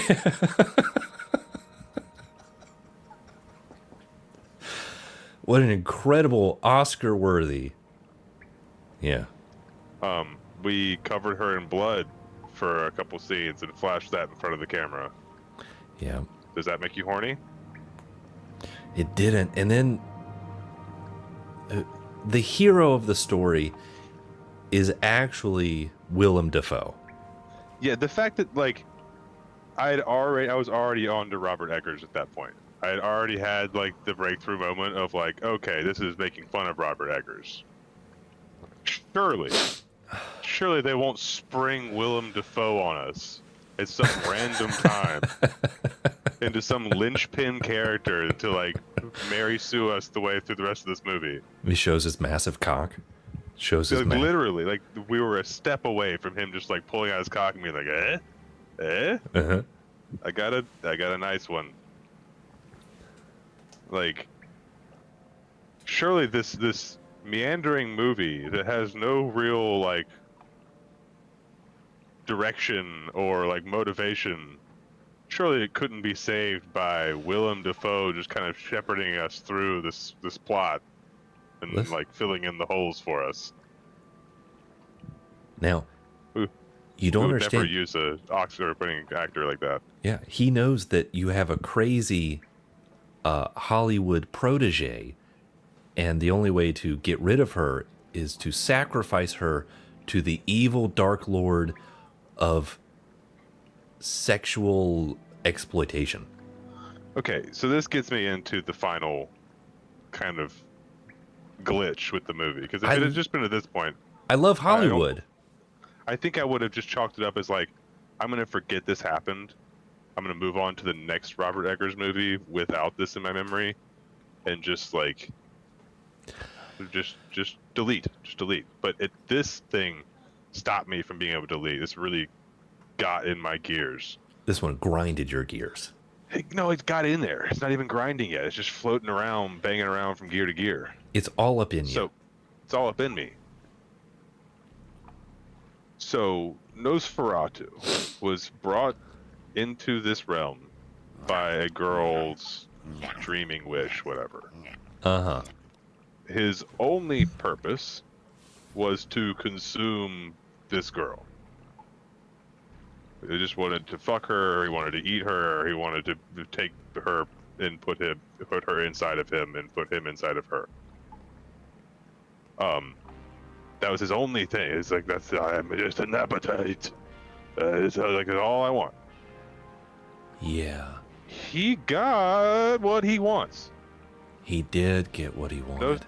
He didn't want everlasting life. He didn't want some kind of, reward. Some kind of like, I'm ruler of the planet now. He only wanted to fuck that girl. That's what And he he wants. won. Yeah. He won. He did win. He totally won. And even given the opportunity to like, hey, you stop, you might die, he was like, nah. No. 3 days. I will fuck this girl for 3 days. So like, what the fuck are we doing? How is that some brave sacrifice by Johnny Depp's daughter? It's like, yeah, the football game would be a lot easier if you just forfeit. The other team wants to win with the least amount of effort possible. Wait. Are you upset that the Hollywood movie is a subtle, like, hinting at sacrificing women to, like, a dark, evil force? But no, sacrificing to yourself to the dark force is actually how you win. It's That's you how stick everyone it else to the dark wins. force. That's how everyone else wins. No, but it was constantly being referred to as like her taking back her power. Because she was so good in the movie. Well, she was amazing in the movie. Amazing. It's a crazy bitch. What movie are y'all talking about? 3 days. We're talking about crazy 3 days. Johnny Depp. You have 3 days to watch Nosferatu. Is it Nosferatu? I'm talking about Nosferatu. Yeah. Oh, okay. I We're have talking major about problems how with the movie. cool Johnny Depp is. He's Being a- pretty cool. He big- dated Amber Turd. Yeah. She's so fucking hot, dude. She should have had her tips out in this movie. Wow. Very beautiful. And- She plays a great set of crazy tits. She does at that. She does do that very well. She So, married. Will, have you seen this movie or not? I've not seen this movie. Okay. I do so want to see this movie. my final complaint about letting Nosferatu win is just like putting myself in the shoes of little Lord Cuckleroyd. Yep. Like, He if wanted to start a my family. wife, if my wife My has to sacrifice herself Yeah. to the Dark Lord Yeah. so that I can live. Everyone can live. And the rest of the town can live. And Yeah. the rest of the world can live. Then, when I walk in on the Dark Lord, Uh-huh. on top of her, sucking on her tits. Well, he's already done, And- right? Well, yeah, but still, there's a corpse of the thing mounted on top of your wife, Frozen on, yeah. sucking her tits. Rigor mortis sucking, yeah. Rigor mortis sucking, Yep. little tiny naked leg ass. I'm first move. First move. You just First pick move. up that foot, and you just kick that rigor mortis thing right on off. Get off my Like tit, wife. you can be on the floor now. You don't need to stay on top of her while I'm like holding her as she dies. Real quick. You can just kick it off. Yeah. Just put that sole of your foot front kick right off the bed. They have a Tom Hanks Philadelphia moment while the girl is still being mounted. Like it's zoomed in on the two faces of the husband and wife. But And she's dying, and he's holding her head in her hand. If you just pan the camera 2 inches to the right, you see the dead vampire holding her tits with 2 hands still. He's still there. He's still there, double fisting crazy tits. And it's like, wouldn't that be just like a little forefront in your mind as your wife's dying? Like, there's still a monster eating your tits right now. God knows what's going on down below the waist. It starts Because they breathing leave heavily. that real ambiguous. Nosferatu? This is Nosferatu, Will. It's This is the Nosferatu. whole plot? This is the linchpin moment of Nosferatu. Yeah. Okay. This The must be tits, them. the tits are so nice that the vampire won't leave when the sun comes out. That he keeps. But here's the other thing you just missed: is they changed the bite location from the neck to the middle of the chest. Yeah. They did it earlier in the movie The breast. to a guy. So you're like, oh, that's weird. He like unbuttons his shirt and there's a bite right there in the middle, and it's like, that's not where I remember vampires biting people. But okay, we've done a lot of changes with like vampires in Twilight are different. Whatever. Yeah. Yeah, they've aged up. At the end of the movie, you find out why. And it's because the director wanted a scene where basically the vampire man is motorboating Johnny Depp's daughter's titties Great actress. with just blood going everywhere. Great actor. And it's like, oh, that's why they have him biting in the middle of the chest, is because her tits are amazing. Yeah. I mean, She's- whatever gets the scene done, you know. That's, But it's just one of those, it's an Easter egg dropped early on. That you're just wondering the entire time. They really should have had some tits out earlier. Yeah. But here's the other thing. Okay. If I'm sent to some crazy dude's castle, Yep. and I get there, and a mysterious driverless carriage just picks me up and takes me to the castle and drops me off after we're being chased by wolves. And I get there, and he's literally the only person in the castle, and he's some weirdo that's starting to fuck with me. I'm just gonna go. I'm just gonna go. I'll find other things. Yeah. I got a rich friend. I'll figure something out. I'll go work in the docks. I'll figure something out. But then he gives him Gives him the locket. He signs a deed to something. gives that him the he little has pack no of reason to sign. gold. Gives him the gold. Even though, where's the gold now? Where's your job now? oh, this gold here. No, it's just 2 wars. 2 horse. it's just so frustrating. Like, the girl is the reason that the vampire's there in the first place, but then she's getting mad at him for signing her over. It's like, you sent me to the fucking shit. You called the dude. You told him you were here. You had So it's a 9 out of 10. you had logs? I mean, She knew. Miss She Deb, knew. incredible. She plays a sort of a Valium-induced wine psychopath. Excellent in a staggeringly Oscar-worthy performance. She does a great half-conscious orgasm. She's also in Tusk. Have you ever seen that movie, Betty? I've seen parts of it, and I'm a huge fan of just of that kind of I've stuff. read the synopsis of that movie, and it sounds like completely insane. Yeah. Listen, she's in. Oh, she's tiny. She's a little tiny girl. Yeah, she's a little person. Yeah, that was about 10 years ago. She's 4 feet tall. Yeah. She was a tiny person in that. I remember. She's still small. She's still very small. Wow. So smart. Is it weird that the character that played basically the Renfield was in the movie Renfield also? Renfield. The comedic movie with Nicolas Cage playing Dracula. Is it? Listen, you're going way off the beaten path here. Oh, I went off the reservation.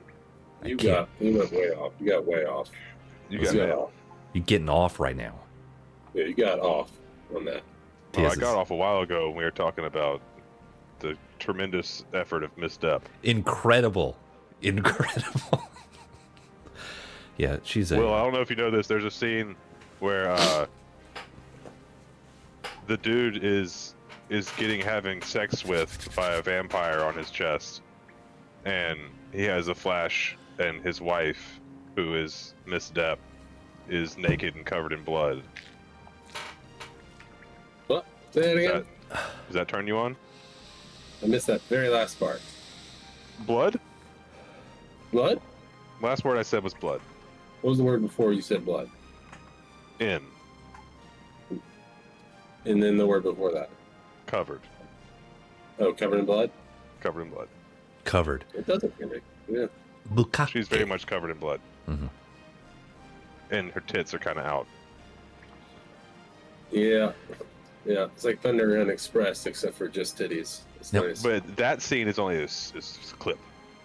In Japanese, bukkake just means covered. That's all that it means. All right. So sometimes I'll get udon or noodles that have an egg on top of them. The egg is covering the udon, so when I go and order it, I say, "Listen, I'd like the bukkake noodles, please." Oh, dude, you're gay. Can you do You're that? so gay. And It's the gayest thing I've ever heard. You go there and get a bunch of guys to bukkake on your noodles. I don't want to alarm you, but that is the gayest thing I've ever heard. You It's think that's egg? it's a different culture, okay? You just You don't think understand. You think that's egg? If you would just That's come and hilarious. visit sometime, you might understand. It's What? very normal here. What am I going to say? No. Everything on the menu is bukkake this and bukkake that. It's when in Rome. It's that mentality, you know. You got to do as the Romans do, and in this case, it's bukkake. Yeah. Massive balls, tiny penis, but massive stores of. Yeah. 1 second, I'll be right back. Speaking of Japanese cuisine, do you fuck with the Snoopy sandwich? I don't know what the Snoopy sandwich is. Is this tangentially related to bukkake? No. This is like I get caught on like YouTube shorts of this dude who does Japanese like fast food at 7-Eleven. Uh-huh. And the Snoopy sandwich is basically white bread with whipped cream and like Cocoa Puffs. Say that one more time. It's like a cookies and cream sandwich. It's like whipped cream and Cocoa Puffs. like Oreo, white bread sandwich. I'll have to look for that next time. It Damn. seems like, but simultaneously something good and awful. It's really sad that the only content that people can make if they make it on Japan is convenience store food. Yeah. It's like, stop it. Or like, here's how you boil noodles. Huh. Look what I put in my noodles today. This place has a little salad bar where you can get some pineapple chunks and some ham and throw them in your noodles. Yeah, Japanese food is way too salty. Way too salty. You'll get over it. Like, imagine if you were gushing, you were spreading your legs, gooping because of spaghetti, and you think that spaghetti is this like a cultural art form. We made the spaghetti with the greatest tomato. That's what you're doing with ramen. You made salty noodles. Yeah. Like you have a flavor packet. It's as many as long as it took you to prepare this, you still poured a flavor packet in there. Legendary. And you're still using hot water from a tea kettle. So there's a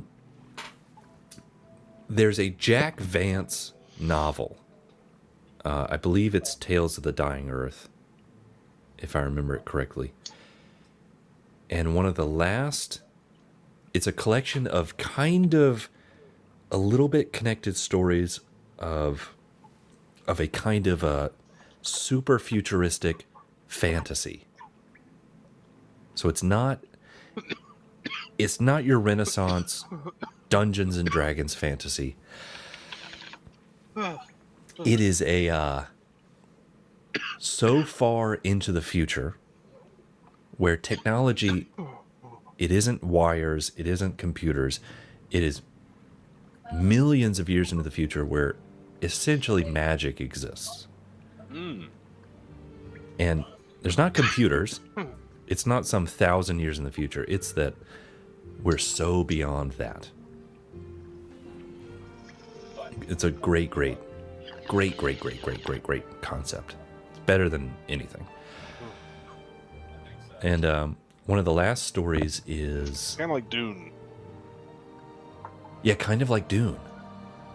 Where you're so far... Yeah. The Bene Gesserit can now mind control with their voices.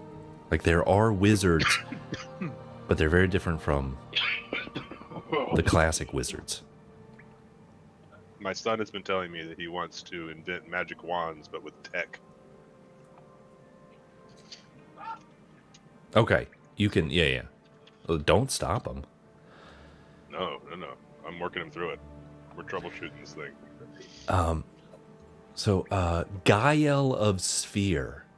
Gael of Sphere. So, Gael of Sphere gets tricked. He's trying to go to this kind of, Guile.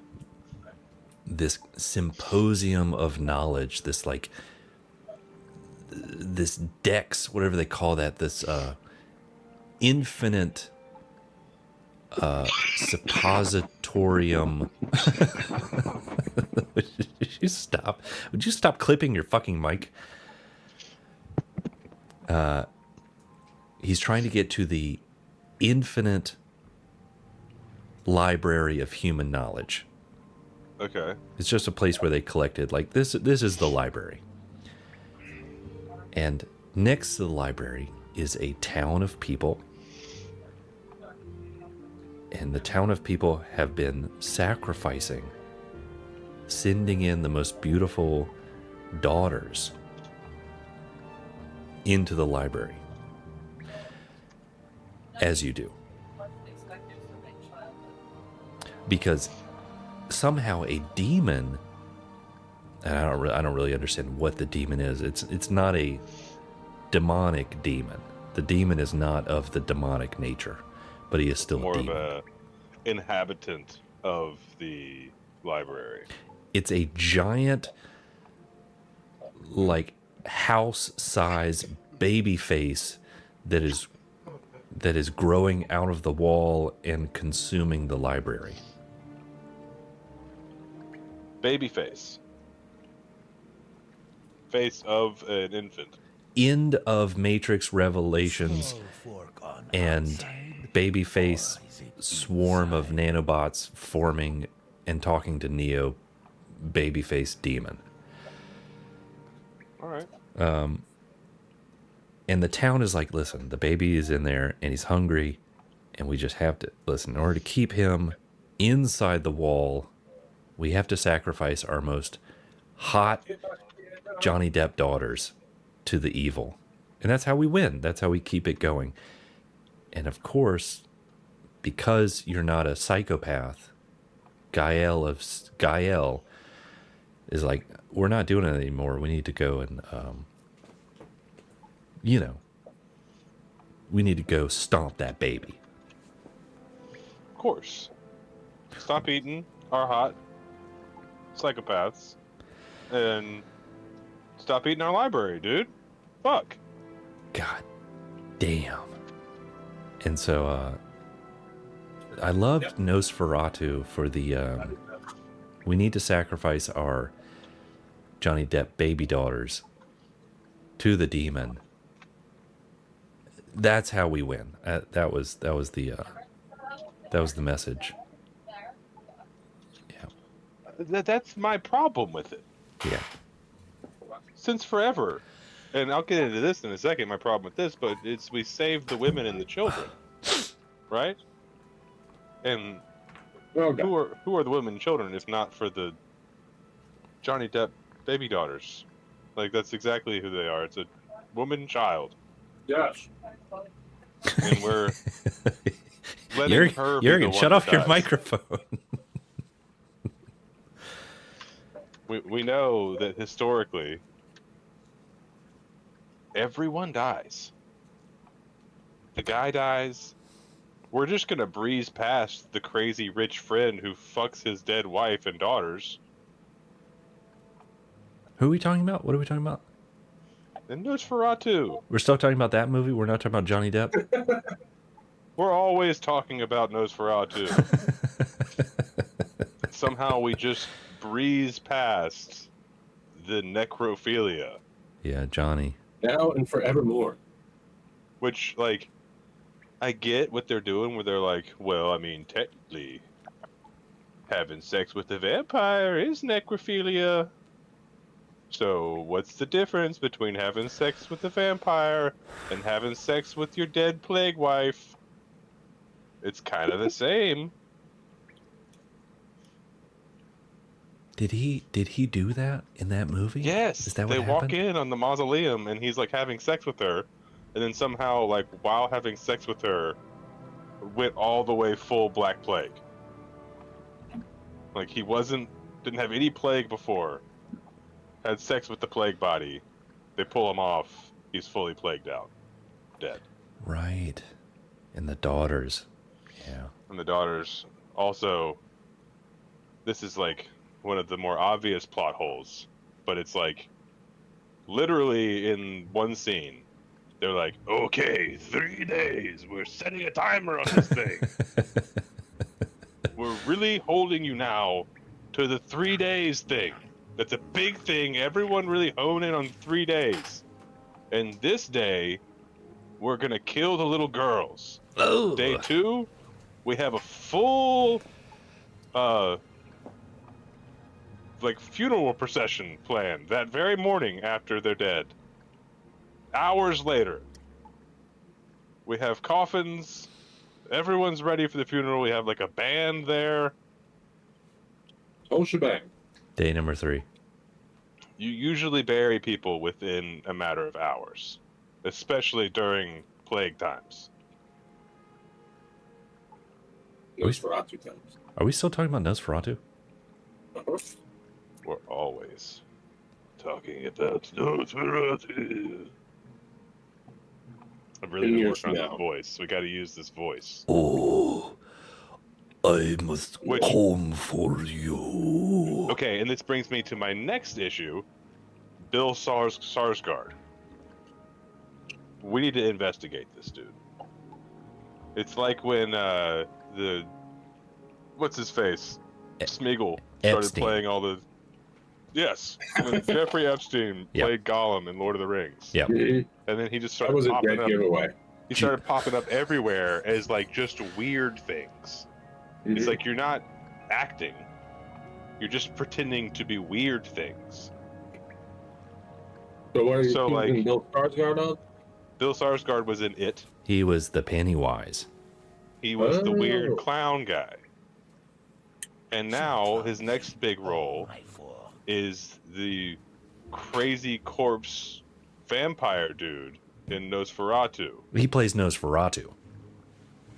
where Oh. he mainly just sexually assaults a teenager. He's Nosferatu.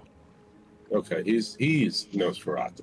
Yeah. That's basically all Nosferatu is a rapist. He's a pedo. Yeah, he's a pedo The rapist. pedo rapist. Okay. I don't need to see the movie then. That's just, Johnny that's Depp's something daughter, else. incredible job. She did a She did an incredible job. incredible. Amazing Man, have you talent. seen Barbarian? Of course, I've seen Barbarian. Is I it think good? Beatty did a video on Barbarian, did he not? Good. Or did we Barbarian. just talk about Barbarian a bunch.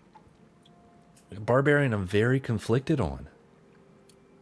I feel like I we had just the same watched conversation Weapons. about Barbarian. I just watched the movie Weapons, and it's like I think directed by the same guy. Oh yeah, yeah. No. I liked Weapons Weapons. more. Really? It kind of does it, and then it kind of doesn't do it. It's almost there. I kind of liked Weapons. Gotcha. Yeah, I think I know what you mean. And Barbarian is like a really good setup.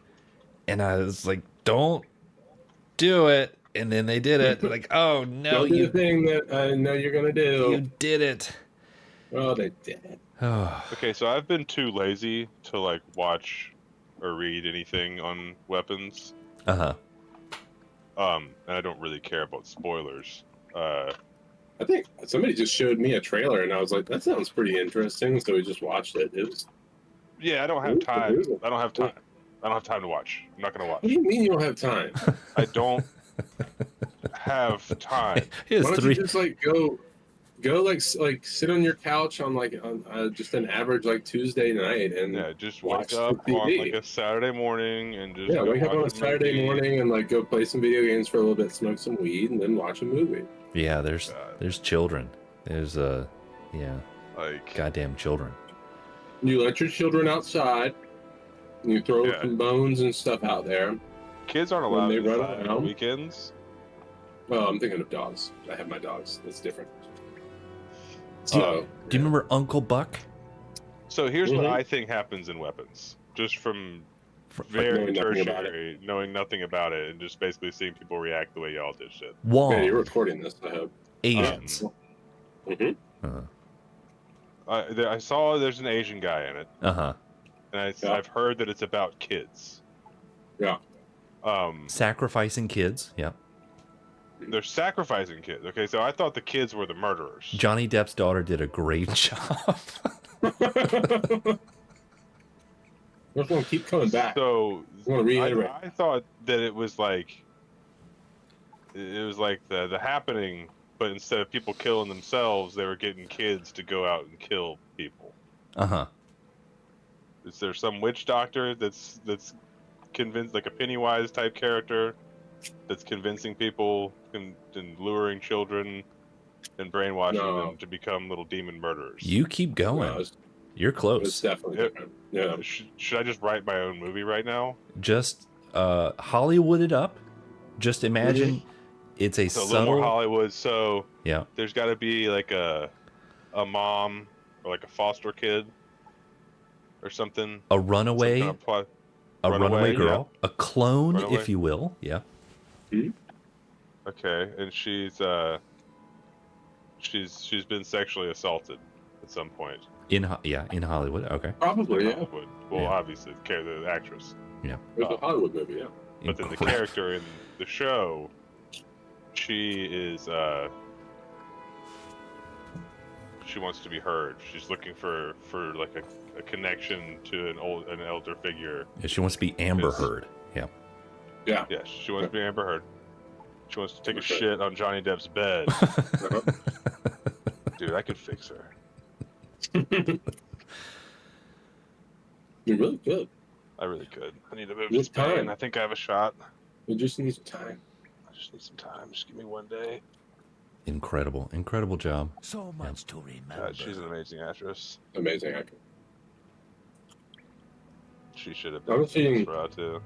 Plain tortilla chips right now. They're delicious. Oh, I'm not even hungry. No, I love plain tortilla chips. It's one of the best things. All right. We got You Mexican talking- tonight. Are you talking triangles or are you talking circles, scoops? Wannabe triangles. They're pretty messed up, but they're delicious. They're originally triangles.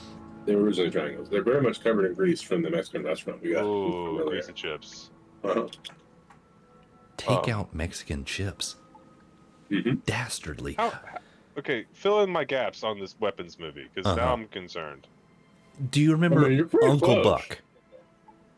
Uncle Buck, yeah, with It's just John like Candy. Uncle Buck. With Mr. Candy.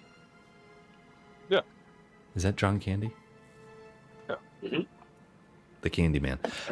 So he for some reason the neighbor's like trying to fondle Uncle Buck because she's attracted to Uncle Buck's morbid obesity, and they're dancing. Mhm. Do you remember they're dancing? They're like hitting each other's knees in like a weird way. Mhm. And the guy, Shortly. the mechanic lady, who's Uncle Buck's mistress, his potential woman with the orange hair. She walks in and she's like, "Uncle Buck, you're banging knees with this lady and dancing?" Mm-hmm. Now, that lady is a demon witch lady who's controlling voodoo doll children and sucking their life force. Yeah. And That's pretty right on. yeah, she needs to do that to stay young and So so this immortal. actress lady's name, are you talking about Gabby Hoffman or Amy Madigan or Laurie Metcalf? Amy Madigan. Okay. She looks very witchy. So strange this Josh Brolin's in it though, so you don't really have much to worry about. Oh God, I love Josh Brolin. He gets Yeah. me so hard. I mean, nobody's doing anything to Thanos. This is not going to happen. Incredible Dude. actor. Incredible actor. Sicario? Bravo. I mean, come on. He was in Goonies. He was Sicario really- 1 and 2. He did it himself in Avengers. Yeah. Wait, took it up on- he is Thanos? No Mhm. way. Yeah? Could you believe it? I don't believe it. Yeah, they tried There's to. also No Country for Old Men, Yeah. but I've never seen that movie, so I don't know who it is. Wait, what? Mhm. You what now? That was like I've never seen everybody that saw that movie. Wait, everyone, Uh-oh. stop the bit, stop the bit, stop the bit. You what now? That was like everyone saw that movie. I know. You ever seen a movie called The Dark Knight? No. Never. Yeah. I saw. What did I watch recently? You remember when Aaron Eckhart and Miss Gyllenhaal were like doctor expositioning the story? They're like, we could get him on a RICO charge because RICO means we could charge all of them together as one case. That's what Yay! RICO is, audience. Just in case you didn't know. Rico. Brilliant Co. Yeah. Absolutely. We're lawyers. It's Lorian time. Yeah. That's what they say before they go into court. And then he pulled out a fake Chinese not metal gun and he punched him in the face. And they said, only buy American. Did he say something like only buy American? In what movie? The Dark Knight. Yeah. Rachel. No, he grabs a gun out of his hand because it doesn't shoot, and then he pistol whips him.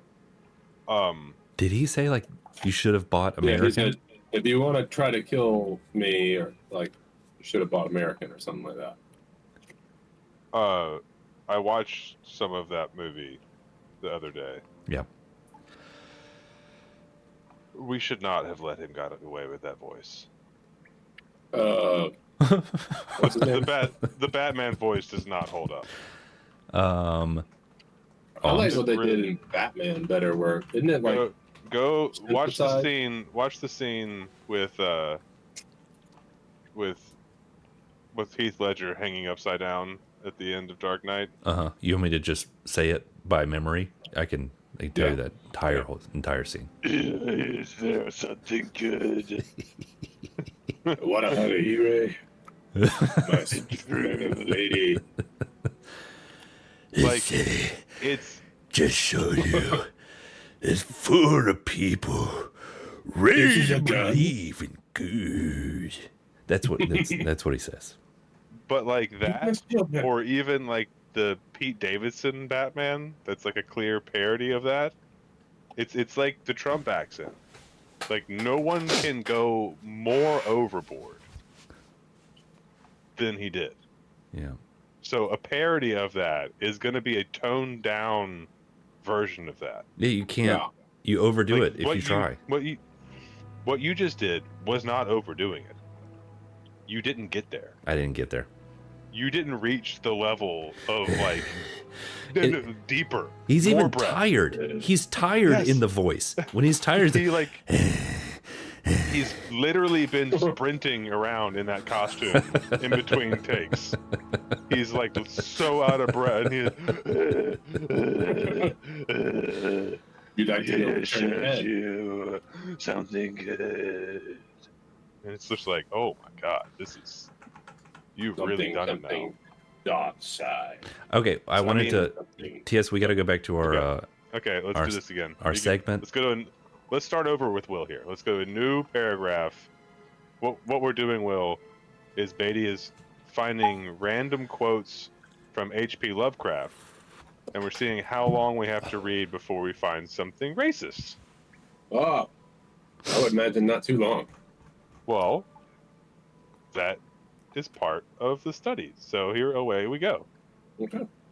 Oh, let's just go to 55% into the book. I did not undress, but I decided to read till I was sleepy, and then lie down with my coat, collar, and shoes off, taking a pocket flashlight from my valise. Ooh, I placed it in my trousers so that I could read my watch if I woke up later in the dark. Drowsiness, however, did not come, and when I stopped to analyze my thoughts, I found, to my disquiet, that I was really unconsciously listening for something. I was listening for something which I dreaded, but I could not name. Now, what do you think he's talking about here? Do you think he's talking about Black people? the blacks? Yeah, I don't think so. At length, feeling a fatigue, he's probably talking about the blacks, which had nothing of drowsiness in it, I bolted the newly outfitted hall door. I turned off the light and threw myself down on the hard, uneven bed, coat, collar, shoes, and all. In the darkness, every faint noise of the night seemed magnified. I think we already found it. So what I'm Yeah. also seeing is some kind of and this was in the other quote too, where it's like the mysteriousness of not knowing, Yeah. or the other, or the something different, is also making him horny. Naturally. That's what you saw. That's what you saw. That's what I'm seeing. That's what we all saw. That's what we have seen. But you did see it. You saw it. You saw. You did see. But like that there's a almost longing for this clear otherization. I believe my man has a case of what we call jungle fever. He's got jungle fever. You got jungle fever. Yes. Everyone has it.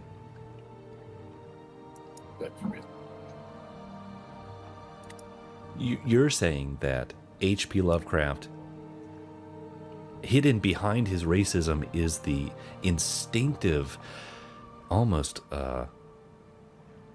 prolific, and everyone has this, the kind of sweet desire to bed with the locals. No, Yes. some of us aren't degenerates, and we only breed with our own. But H.P. Lovecraft. But H.P. Lovecraft sees that degeneracy inside of him and knows it's put there by the devil or Cthulhu or whatever your demon might be. Yeah. Yeah. The desire to interbreed. Oh my God. You go into the ocean and it's just like fish people. You're like, I was a person like you. It was a great. God damn it. And then, like Black Panther 2, they're gonna rise up. Electric they got wings Boogaloo. on their feet. Yeah. God. God, do you think they're having a party over there? Uh-huh. As a woman, I think she's bringing a little too much sex to this kind of Yeah, she's making this very uncomfortable. podcast way too much sexual tension here now. International. I was feeling very platonic before. Now it's hot and heavy in here. Uh-huh. It's girl voices. Ooh. Gross. And what else? Disgusting. I hope you know, Will, I have cooties now, just from hearing that. Aaron talking in the background? Yes. Yeah, that makes sense. Women noises. Yeah, women. You should be careful. It does seep through. I'm looking. microphones. We just lost like 3 listeners. Yeah. He's saying that he has cooties now. He's heard people.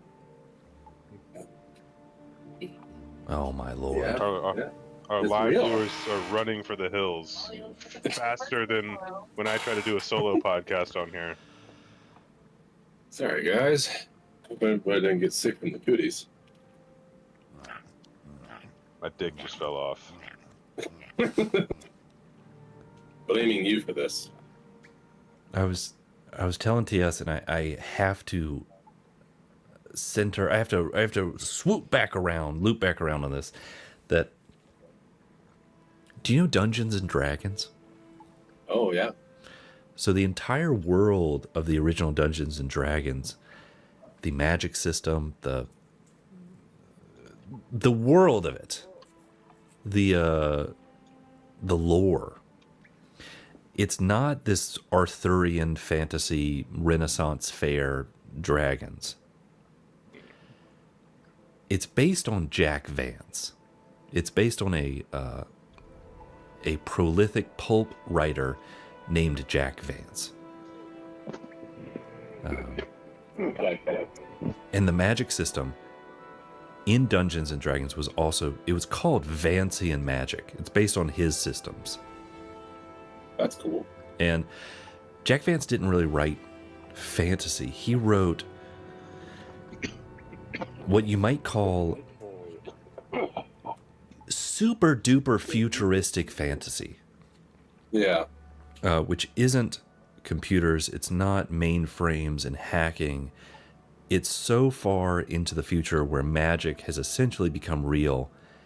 And, you've had like millions of years of rises and falls of empires and destructions, and now the earth is cooling and the sun is getting old, and there are wizards, but they're not Renaissance wizards. It's like this horrific advancement in technology where no one has, like, there's cloning, there's teleportation, there's all these things that are essentially magic, but no one knows really what they are. Like, it's things that are like older than time. That's crazy. And this is a book you wrote, or just like the series? Well, he was one of those writers that would pump out, in the 60s, 50s, 60s, and 70s of like Just pump stuff out. like 5 books a year because he's just writing. Yeah, For He's literally all the time. loves to pump. he was pumping Oh. it. You Who's pumping, dude? So I think you that got a pump. modern D&D has completely, oh god, and he's so deliciously like, he's raw. Yeah, still alive. Yeah, I think he actually might be still alive. Is Jack Vance still alive? Keep thinking of Jack Carr. No, he died 2013. 13. That just Jack Carr is like the modern John Clancy. is he? It's like Jack Reacher. Okay. Writing about men. But Jack Carr's Being like a real men. guy. But he's not like saying I did these things. But he's just like Writing stuff. writing cool stuff for cool guys. Benny, how's your playthrough going? Look at him, dude. He's chilling. You got armor. I have Armor for some days. armor on. And You do. I've gotten so far, and I don't understand how the game works in any sort of like technical Meaningful way. sense. Yeah. Any meaningful way. I'm just Yep. sprinting to the finish. That's on That's you fair. for assuming that this game works in any logical fashion. Yeah. It doesn't. Yeah. I hope you're jumping along the way too, because that's important. I am jumping. It's Yeah, jump as much as jump. you can. everywhere you go. Yeah, everywhere. It's like when a spider builds a web. It doesn't necessarily think of the whole web when it's building it, but it just lays one strand at a time. That's all you gotta think about. Yep. To catch predators, to catch prey, Predators. to catch a predator. To catch a Or prey multiple. Why did we stop at one? predator. That was the problem. Instead of Chris Hansen getting one sexual predator into the house, why didn't he just try to get literally as many as he could? When you're dealing with Hollywood, you have Sit them to all down. kind of. I think that show would have stayed around. If instead of it just being one person trying to run for the cops, it turned into like a mini reality show every episode of these like 5 or 6 pedophiles all trying to like learn to live together in a house for a second, and like who's gonna get to It's fuck like the Big child Brother, but first? for pedophiles. Yeah, Man, you're on to like, something. like before Chris Hansen shows up, it's like, wait, why are you here? Like, I'm here to fuck the girl. Why are you here? It's like, me too, dude. Oh my Bro, god. oh my god. And then they're like, oh, you brought Natty Ice? Awesome, dude. Get one of those. This is so great. This is awesome. I never meet people when I'm doing these things. This is usually just a me thing, and then the other person, but I forget about them. Yeah, and then like another guy walks in and they're like, what's up? This is something you're hopefully working on. To catch multiple predators. Uh-huh. I think we can get this through. I don't think that's infringing on anyone's copyright right now. Yes, do you want to play the game? Yeah. Yeah. let's do Mecha that. predators. To catch a meta predator. Mecha predator. 取ってから。 And what was the show on MTV that like started all this? To Catch a Predator. Bad World? Real World. That would be Bang or the Big Bang Theory? next bus. That would Next be Bang Bus. Bang Bus. Bang Bus. Okay. Well, Next Bus was what started Bang Bus. The Real World Road Rules Challenge. That was the one. Thank you. No, you Wow. don't remember that one where like someone would be like on a bus or something, and they'd be like watching a video of someone like on the street, Bang and the bus. person would be, no, the person would be like, "Oh man, I want to date Becky because like I will take you skateboarding, bro." And then she'd be like sitting on the bus, and she'd be like, "Next," It and they was just would like drive away without him. it was called Next.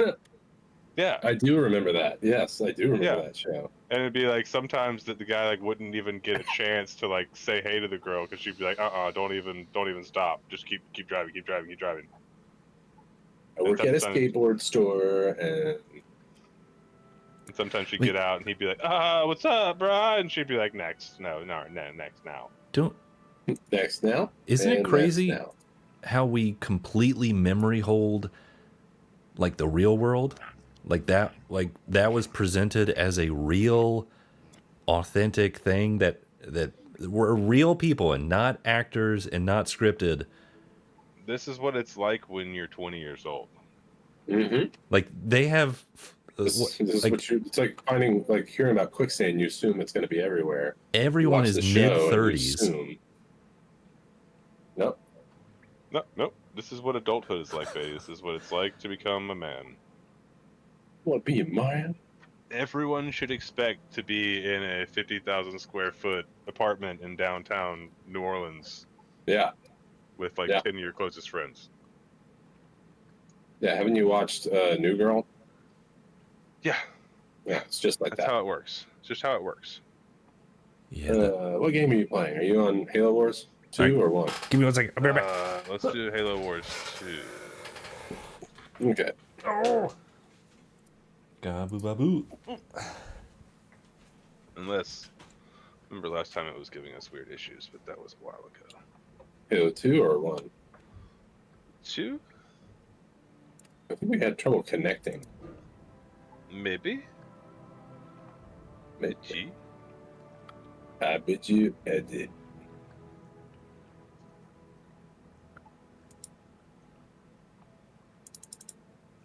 Connecting to servers. We're in. Deal. Can we turn it down? Master volume.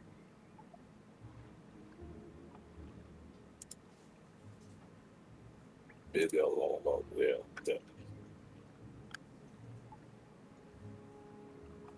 Okay. I see. You're online. I'm going to invite you to a game. Bring it the fuck on, dude. I dare you. I did. I did the thing. Would I press Shift and G or Alt and Windows button?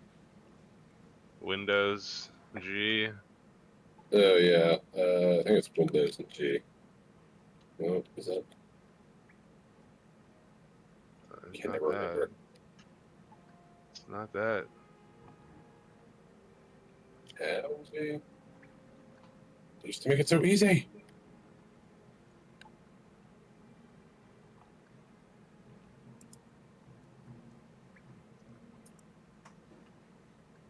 What in the hell? I did it. Seriously, how Did did you it. do that? No, I'm not changing profiles. I just want to figure out how to see my damn profile.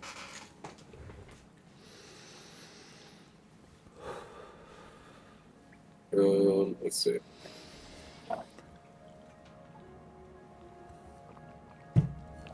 Oh, Bring fascinating. up Windows in the game. It's Alt Tab. Switch to another app. I can Alt Enter. Wait. Oh.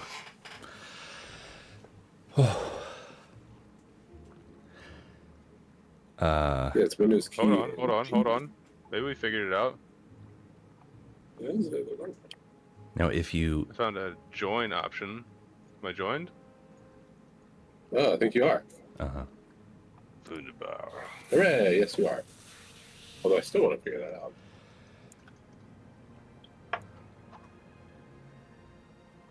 I I just went to your name in the bottom right and click join. Click join or something. Yeah. That's nifty. If you I've been only can, an option after you invited me. if you can read Jack Vance, I would recommend it to the highest Does degree. Jack Vance have a book? There's a collection of short stories. No, he has about 100 books. There's the Is dying. it racist? No. Betty, what? Lovecraft Everything's book were you just racist. reading from? I was just reading Shadow over Innsmouth, and that there's probably about the top 5, and that's one of them. It's giga chatted. Was he talking about black people? The legendary Giga Chad. No, he's talking about the Shadow over Innsmouth is this little town that's gotten a little bit of a dark secret, and the people there are immigrants from some weird Romanian. It's not Romanian, but it's just like they came in weird blood, From the and Eastern Bloc. Yeah. we don't know who's lives there anymore. And well, they're all fish people. Is the But So Naturally. Beatty's theory that seems to prove out pretty strong, is that if you tell someone that you're going to read them some H.P. Lovecraft, then that person's brain will then start finding the possible racism that could be written in the vague literature, Okay. even if it's not actual racism or meant to be about black people. It still seems very much like that. Is that something unique to H.P. Lovecraft, or is that something that happens anytime you think someone's something, you start seeing that thing more and more? it's an over codified meme. Like they've rubber stamped that meme over and over again that H.P. Lovecraft is racist, even though it's like every single horror writer cites H.P. Lovecraft as one of their inspirations. And in his writings, you have these tiny glances, these like glancing shots of like, that could be a little bit insensitive, or how he'll describe a there's like a retarded black guy janitor, and it'd be like he had giant monkey hands. Like, okay, that's I know what he's referring to there. like, okay. But I see the hands. That's not subtle. he wrote some essays that they weren't short stories. They were kind of racist essays, but his fiction works are usually just like, oh, there was a spooky thing that came from space in this farm town. They got all spooky. And it's like, oh, it's like one of the greatest horror stories ever because it's just so basic. Right. What just happened? Very I just reported basic. the launch, sorry. Very basic materials. I wanted to be someone else instead of two Jeromes. And yeah, But the same idea.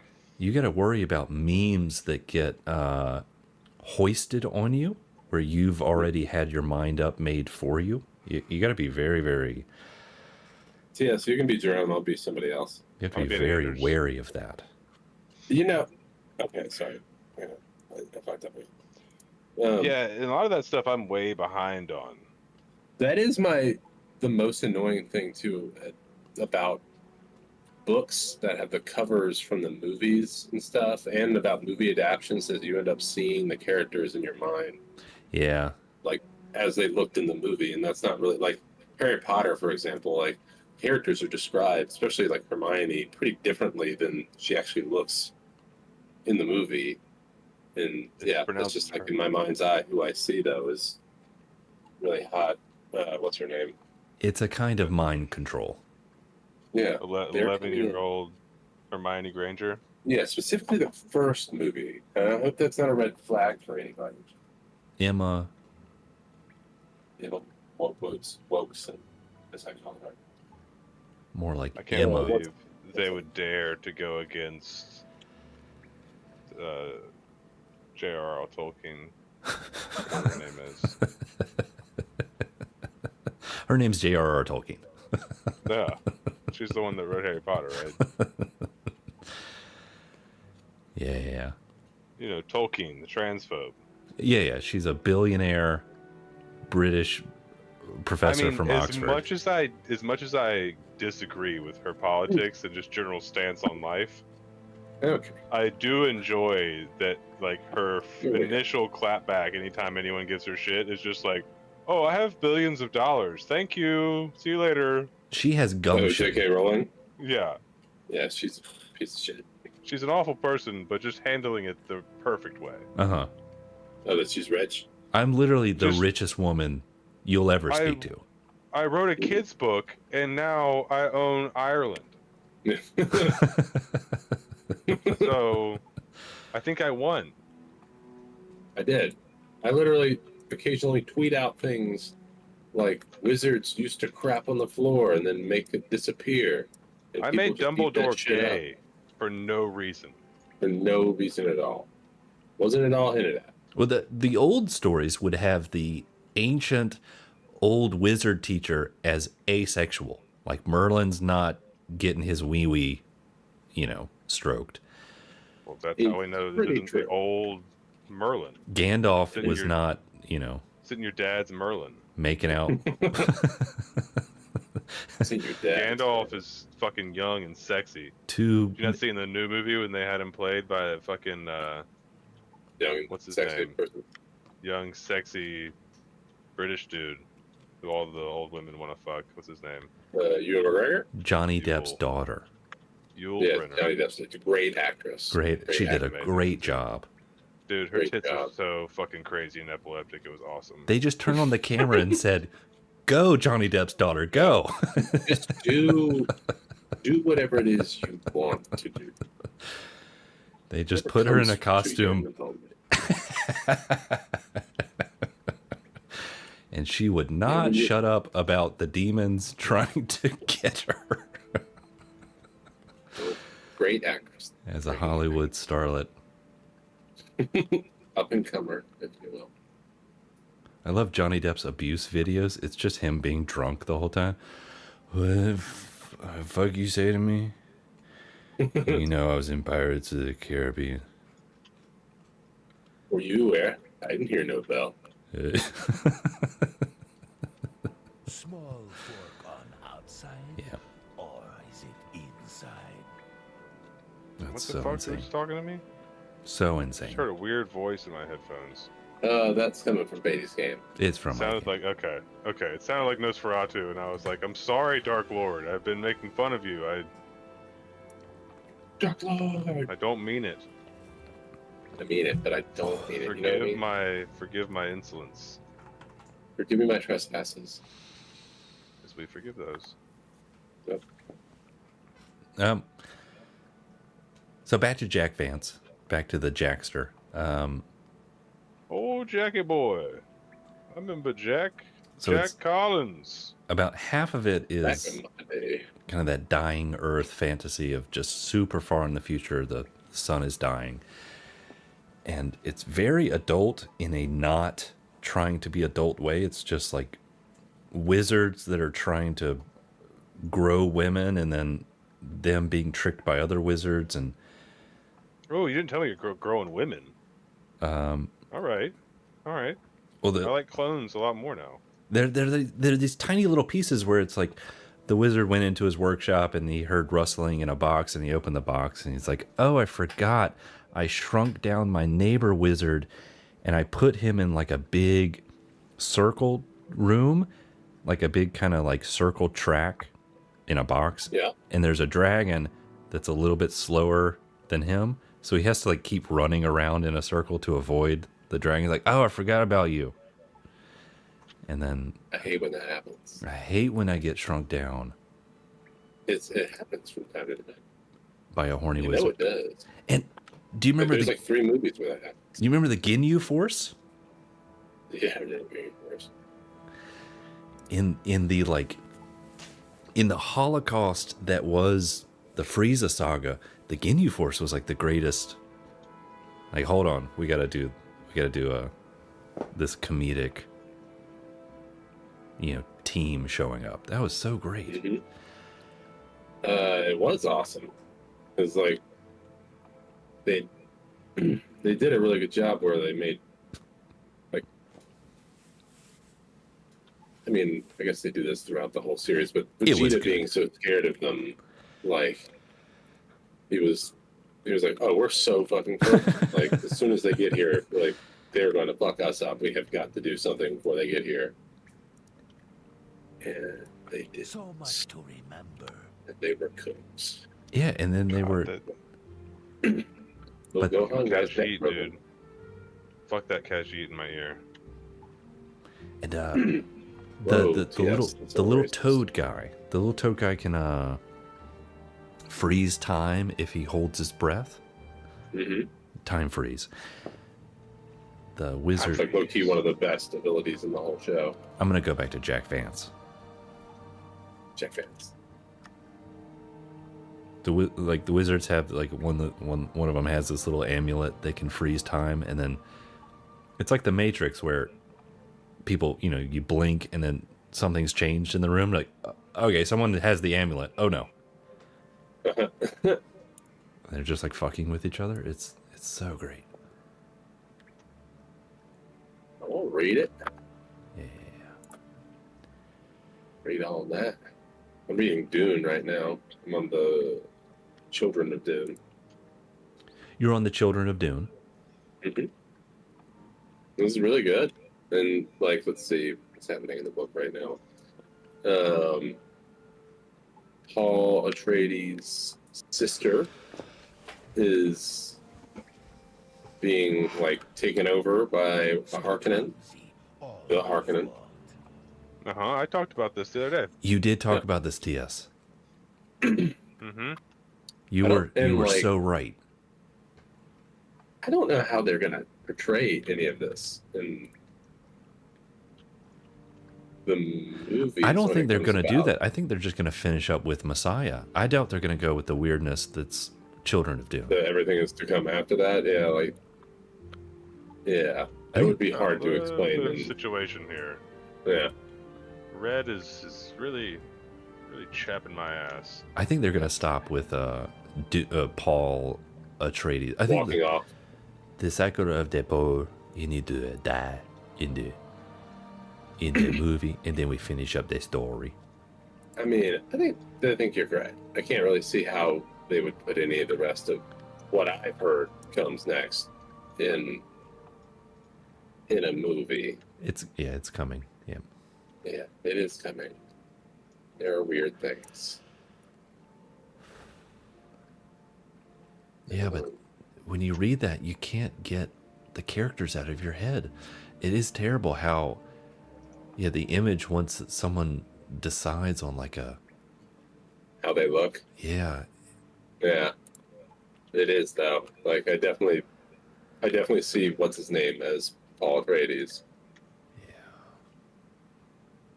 And I forget. Like I need to watch the Dune movies again because I forget. There's so who many of everybody- them. Oh my god, I'm coming.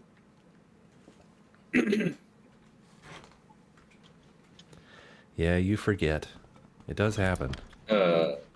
Yeah, who everybody is in those movies. Like who is Josh Brolin Whatever in you're those looking movies? for, I'm His name is sure Duncan, everyone will Idaho. find it. Oh, he's Duncan, Idaho. Okay. His name is Duncan. They made a character Duncan. named Duncan, Idaho. Oh, Who you is mean apparently a pretty prominent character too. You mean Duncan, Idaho? Yeah, he's Duncan. He's not Duncan, Idaho, but he's Duncan, Idaho. Or hate. I mean, they did make a character in the far future, Paul Atreides, and then his name's Duncan, Idaho. Duncan. His name is Idaho. Duncan, Idaho. Because Idaho is a place in that universe. I mean, I guess it is. The Earth exists. It does. I mean, Earth always exists. It's in your head, Yeah. Like It's Santa there. Claus. I mean, it's a social construct. I think that's the important part. You know, my child is asking me like, "What is the Earth?" And I'm like, "That's a deeper It's question." Earth. It's a thing. That's a deep question you're asking there, son. Are Earth you is really a going to get place, into that son. right now? You know, Who is Hitler? Well, he was a hero. he was. Listen, Should I be concerned that my son is very much into Harry Potter, but not so much Harry Potter as much as he's into Lord Voldemort? he's into J.K. Rowling. Yeah, he's super into JK. No, he literally like loves Voldemort and does not like Harry Potter. Well, Voldemort's a great complex character. He's evil Hilarious. because he's evil. Is he not literally Hitler? Like, He is a shittier version, yes. but he's like as close to Hitler as any other historical figure. Like there's no other. He's There's no definitely other the interpretation. he's definitely the wizard Hitler, yes. Yeah, he's the wizard. There's no good interpretation there. He's trying But I'm okay, to Ralph. end the Weimar Republic. Mm-hmm. Yeah. He's Well- he's trying to set up the Wizard Reich. You know that word, the German word, Reichstag, something like that. Ew, I'm getting my butt kicked. Yes, how are you doing over there? I'm doing Now, okay. Cindy needs some help. I know y'all are gonna be proud of me. I did watch a good bit of Europa. TS, do you know Europa? Europa? You've heard of it? Are you talking about the ice moon of Jupiter? Not. Yes. I didn't. I'm not talking about. It's not talking about thank seeing God. something through a telescope. Okay, you've not been spying on the moon. Y'all are proud of me for seeing Europa. Yeah.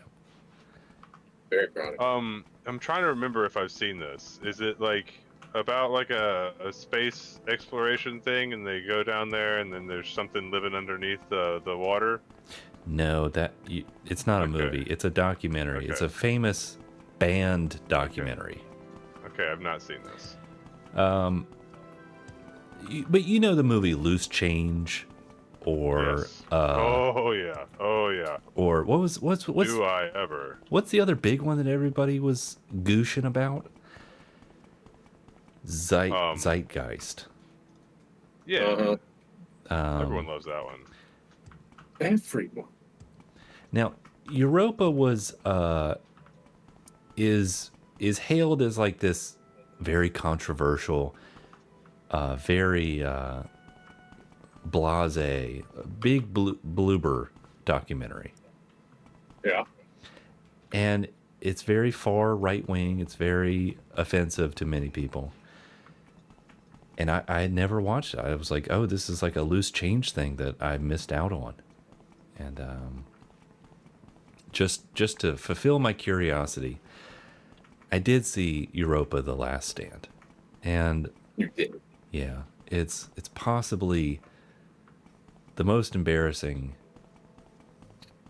Like I love conspiracies. I love anything that has to do with the Führer. Like, hey, he's in Argentina right now with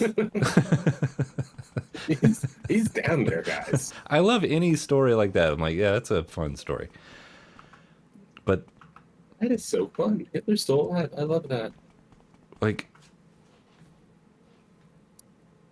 well, TS knows these people. Any Red Pill podcast, any Fresh and Fit, Oh, they're great. They're great. any of those will cite like whatever history on the Jews or Israel or anything about Oh, yeah. Germany or World War II is like, oh no, but I saw Europa and that's where I got this from. So, and I was What like, the hell is Europa? it's a loose change type documentary. It's a conspiracy documentary, and That sounds fantastic. I had never had more secondhand embarrassment Then watching that movie. than watching this movie. I was like, oh, everyone's retarded. They're playing like church inspirational music as they're like, and Hitler was trying to clean up the streets, and Oh, Yes. Yeah. He was just trying to do some good, Eh, and all those nasty Americans had to get in the way. you call it fascism, but what we call it is the state keeping laws and preventing Come on. perversion. Perfect. Oh, you've got to be kidding me right now with this stupid laser. So yeah, I think Voldemort is probably a better character than whatever Europa Hitler was. So I shouldn't be worried. You should not be worried at all. No, you shouldn't be worried. Perfect. Good lord. Yeah, it's ridiculous. They are really. Coming on hard. Yeah, I'm completely fucked. And I'm coming. I, They came with me with a completely cloaked strike force, and I didn't have any anti-cloaking. wait, Now wait. they've destroyed all my troops. I have no one left. Are we at the point are we at the point where we are unironically Jaden Smithing? Like, can we just talk about the political and economic situation of the world right now? Did we just get there? Did we get there? But we're there. Are y'all okay in the U.S.? Is it? I You have guys my okay? hair fashioned into a bird cage around my head. I don't know about you. All right, so yes, let's try this again, shall we? One more time. You're Yes, I'm gonna beard be somebody contesting. Your I will national. also be someone different. I'll be Cutter. No, we're not doing great over here. Things could be better. Let me tell you about tariffs, Beatty. Yeah. Uh huh. You know anything about those? Because I don't think we do. See, what happens is one guy says everything's going to be a little more expensive. Uh huh. And then everyone else is like, wait, they're letting us raise prices? And then they all just start raising the prices to whatever they feel like. And then we all just keep paying whatever they ask us to pay for the things that we want. And at the end, we don't have any money. Yes. And there's no changing. There's no going back to that. You can't go back to the old prices. Prices only go up. Yeah. You're being slowly controlled and limited. It's like someone grabbed your dick and is jerking it off. Uh huh. But you already came. We're done here. And they're gonna keep jerking cum out of your dick until it falls off. It's And then just they'll like go that. start jerking someone else's dick. And you thought that Donald Trump is jerking your dick right now. I think a lot of Americans were genuinely hoping for that. Yeah. Well, I mean, that's what TS thinks that's happening right now. I mean, he is All I'm doing saying a bit of a is that I job. didn't vote for the guy who said he wasn't gonna jerk my dick off. And Donald Trump said, like, I'm going to jerk your dick off so good. Yeah. We didn't plan for what else could happen there. We didn't think that far ahead. We just kind of did the immediate thing and hoped for the best. No, I've told you, TS, that a lot of times you do have to think a little bit outside the box. I hate doing that. I fucking hate that, dude. Yeah, But that's stupid. you got to think about the box, you know? You gotta put yourself Taco in Bell? the box. Taco Bell box. Like, Nachos Grande. Yeah. Like the box that they put the tacos in when they give it to you in the drive-thru. and Tacos Nachos Grande. Yeah, tacos Nacho Grande Supreme. it is bomb. it is good to go, you know, It dude. is. Yeah. You're getting Adele, Dude, you've got hits. Sorry about that. dude. Hate to hear You're it. Dude, you're gay. Super gay, in fact, actually. Sorry about that. That's a big big commercial back in the day. Like, what if we retarded ourselves into a kind of, you know, a retarded situation? I'd say that's exactly what we've done. Yeah. But you have to think, like, what if now Retard. what if beforehand, you know, in the 90s or 2000s or any other decade when we're like kind of in a normalcy period, what if we had already retarded ourselves? I think we were well on our way. Yeah, we really were. Well, like, imagine if Hitler, this is back when Hitler was jerking you off. I'm Yeah. there. Back when it was bad. And I'm in. Say less. people kind of, because of retardation, they had kind of retarded themselves. And, like, oh, okay, because we're not so smart, we've kind of limited ourselves, and now we've created a very, very bad situation. What if that's always been the case? What if we're just so limited as people that even in times of like prosperity and, peace and wealth and whatnot, what if we're so limited as humans that if you're like a super cool space dude and you're like, hey, these guys are these guys are Hitler. Yeah, they're hipsters. Oh God. What are we talking about? Talking about Hitler hipsters. Johnny Depp's daughter, great. Yeah, Johnny Depp's a great Oh actor. God, it's Right. tremendous, dude. She did such a great actor. job in that movie. She was I can't Oscar worthy. express you. Not even Oscar worthy. Oscar like demanding. Get up on stage and slap somebody if she didn't get one. Sacrifice the young starlet to the Dark Lord. Yeah. Have you seen the original Nosferatu, Will? I have not. Because Not this that- is the bullshit excuse everyone's giving this movie for why it ends this way. Apparently, the old school Nosferatu ends with the wife of the protagonist, who ends up being the protagonist herself. The plot twist is that the woman is the main character. Uh-huh. Is that she has to sacrifice her life and allow herself to be ravaged by the beast in order to save her husband and everyone else's life, because the vampire also manifests himself as the Black Plague. Yeah. She needs to go. I see. Rats are in the city when the vampire comes to the city, and then everyone's dying. And he says, "You have 3 days to fuck me, or I kill everybody in this town, motherfucker."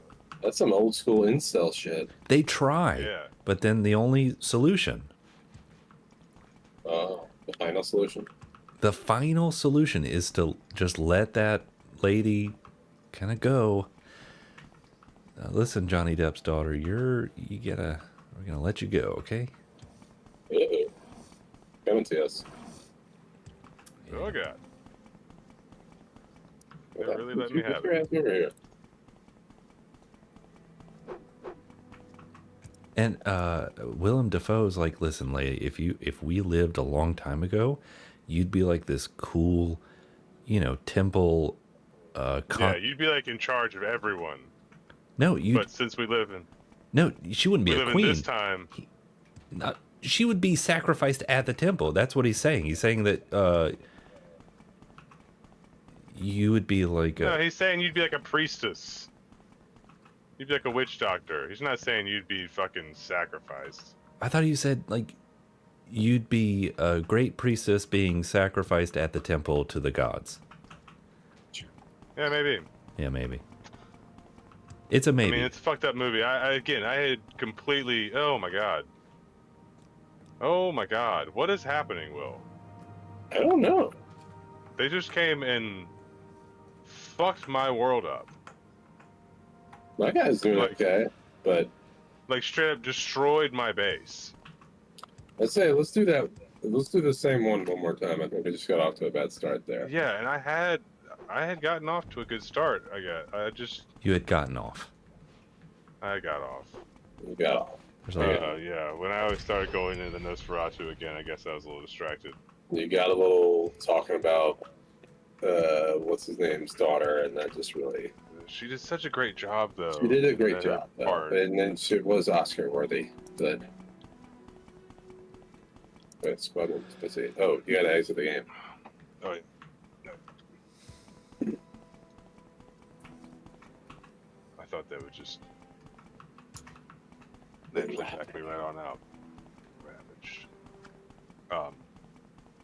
But so yeah, the way the twist not only is that in the Nosferatu. main character is a girl in Nosferatu, but that you have to sacrifice the thing that you're trying to protect to the thing you're trying to protect it from in order to beat the thing you're trying to protect. Yeah.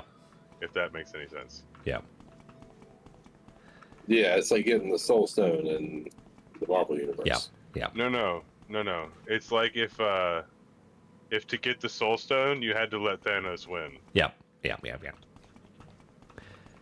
And it's your wife. Like the only way that you can get this stone is if Thanos can fuck your wife.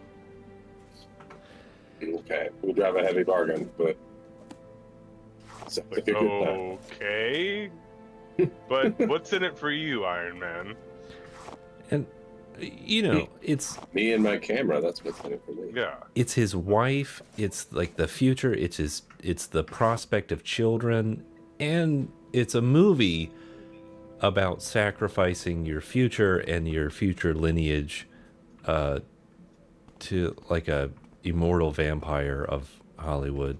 And I think Johnny Depp's daughter, she did Johnny Depp's daughter. she did It's a great a job. spiritual sequel to The Last Duel. We're still talking about Nosferatu. Fucking kill me. Well, now we're talking about Last Duel. Now we're talking about Last Duel. Yeah. We're bringing it right back around to like a few Again. years ago. Yeah.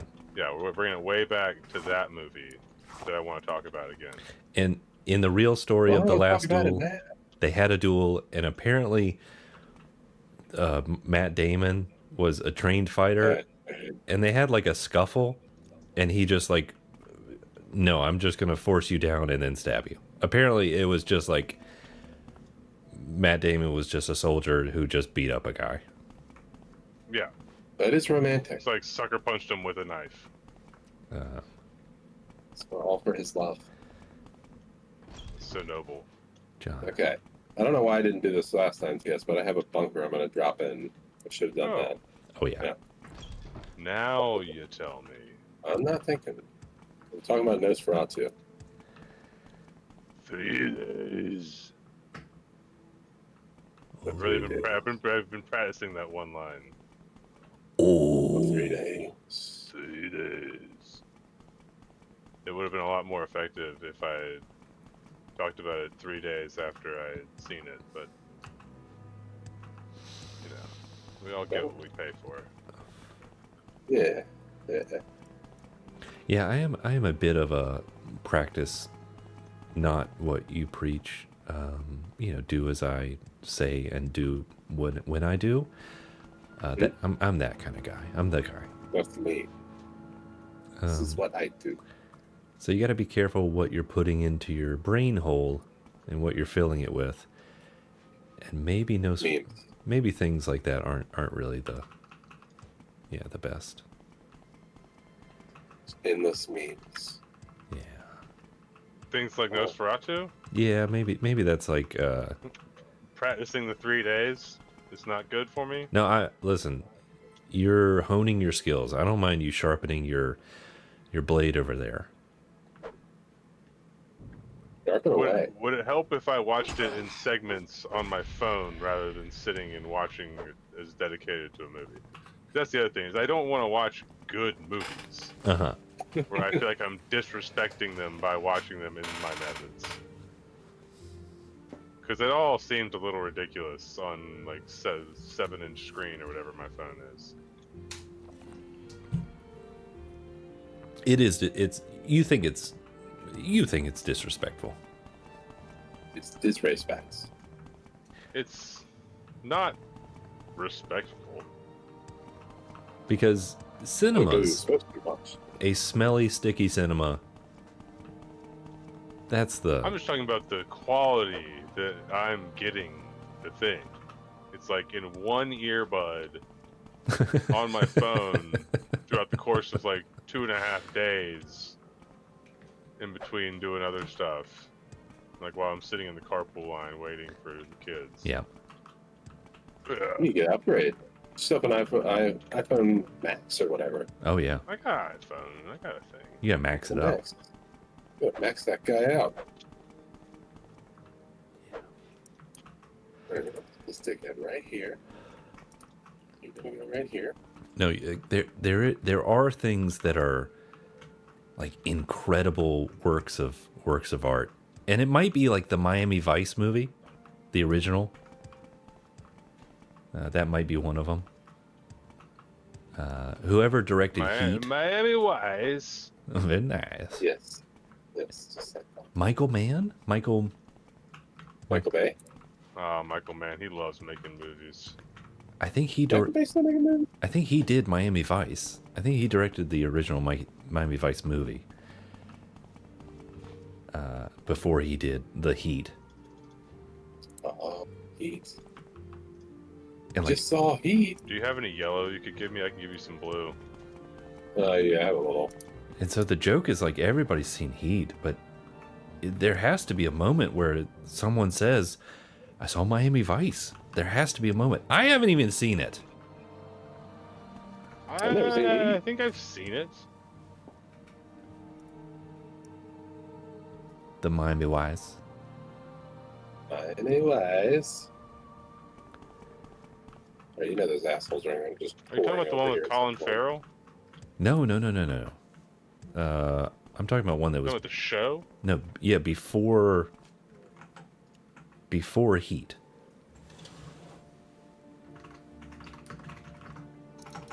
Miami Vice Yeah, movie. maybe it's that. Oh, that's fine.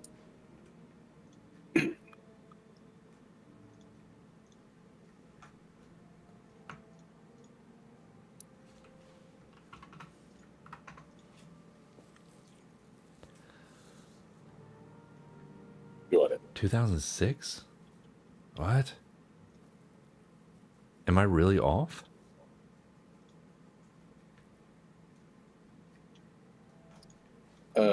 Time's just weird. Time does some fucked up shit, you know? It does. Bitch.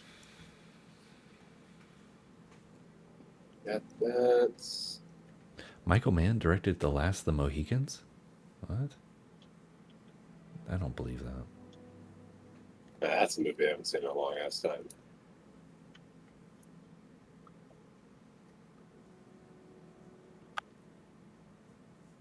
Oh, maybe he didn't direct it. I don't know. I'm very confused.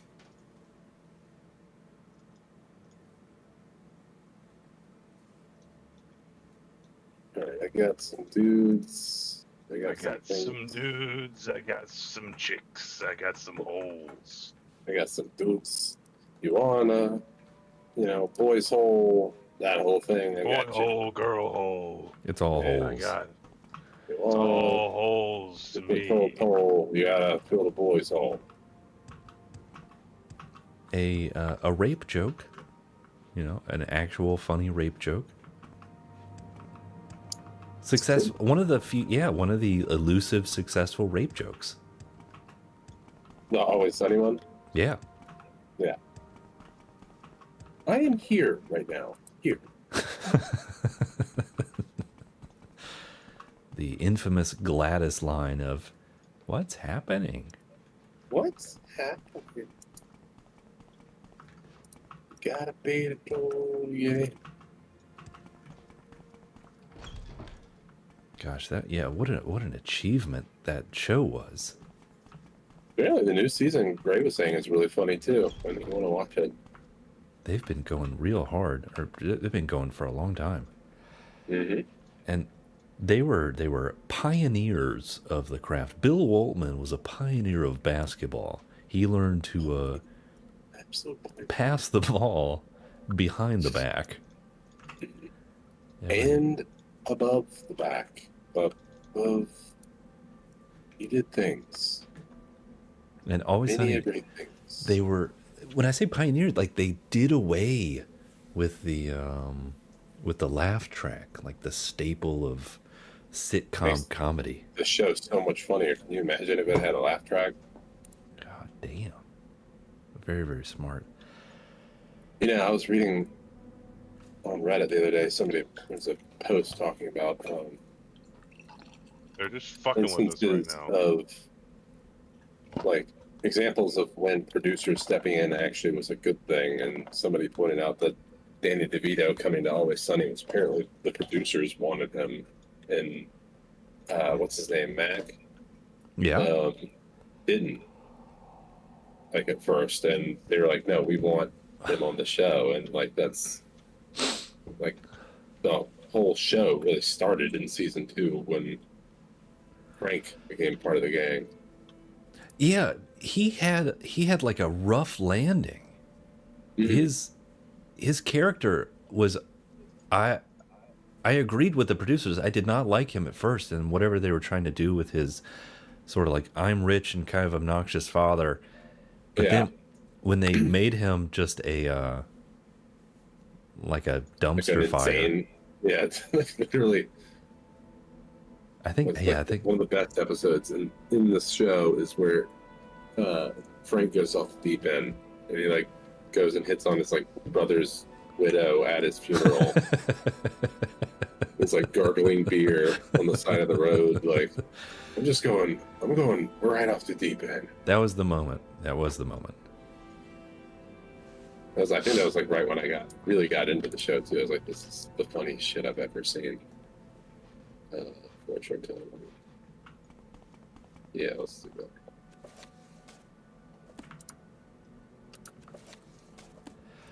No, I've lost my luster, you might say, for like new films. Even though we're talking about Nosferatu or weapons, it's like, oh, I'm not excited about seeing almost anything. If they announced a new Star Wars, I wouldn't.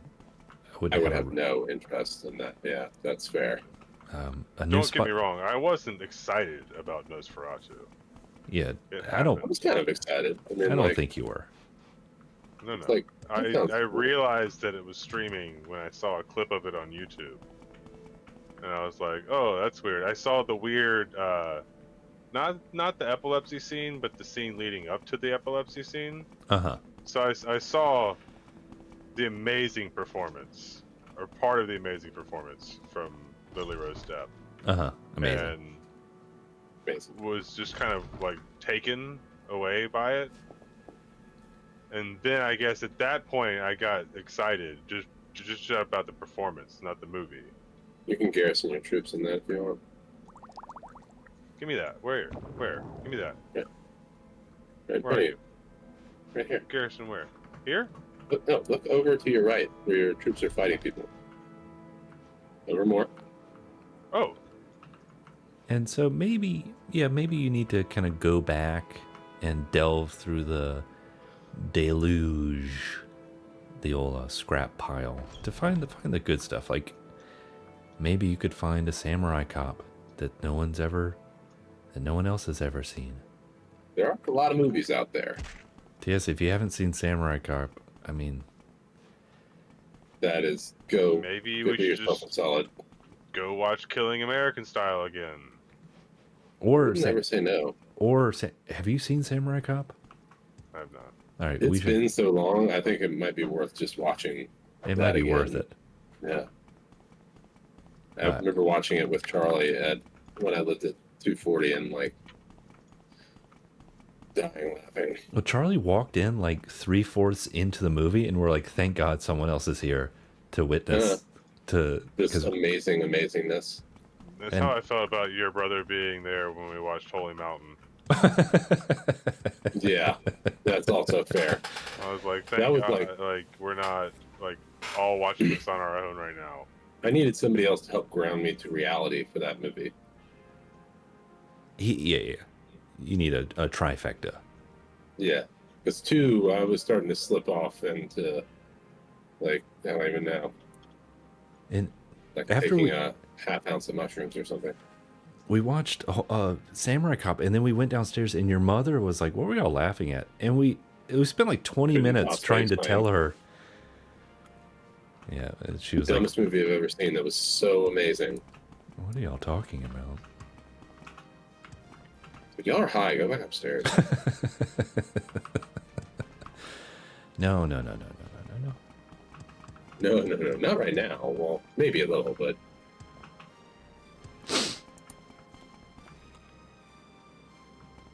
okay, we're doing a little better this time, yes. Well, They're I like might- blitzing us with people. I mean, yeah, they're just more like peppering us, but it's still annoying.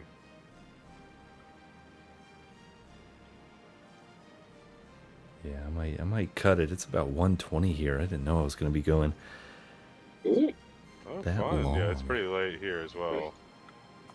we're gonna get done with this and then get the old Betty time.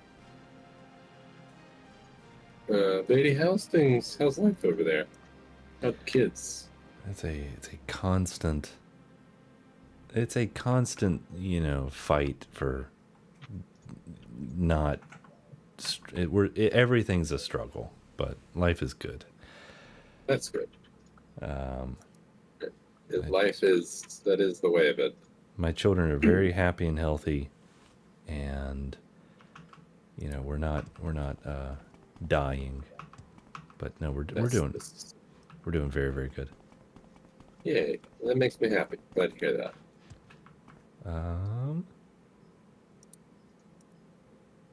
Yeah, like I get to have the magic of little ones. Did I ever tell you that like children are like cool and stuff? Did I ever, that I don't, Dude, that's I dope. don't know if you mentioned it, but kids are pretty neat. As long as they're not like screaming in your face and ears and stuff. But even then, it's still pretty great. Even then, that's Give really us the a lot. best. It's probably gonna get the story in 2 seconds, but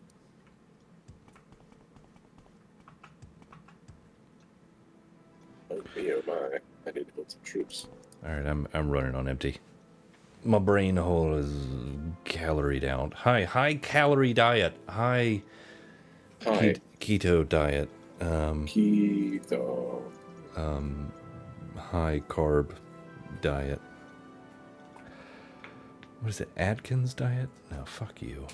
Suck my ding dong. Fuck you, Dad. Okay, It's called the suck it diet. Get it, Dad. like my guy. No, the only Joe Rogan thing that has worked for me, the only red pill, atomic habits crap that has worked for me might be MCT oil. Well, that's MCT oil? That's how they get you, dude. It's like that's not something like unique to Joe Rogan. That's just something that they like. It's like saying like fish oil. Joe Rogan really taught me about fish oil. It's like, no, it's just No, like keto diet, miserable. Whatever, everything else they do, absolutely. Like, you're just trying to torture me. You're trying to demoralize people. You're trying to torture them.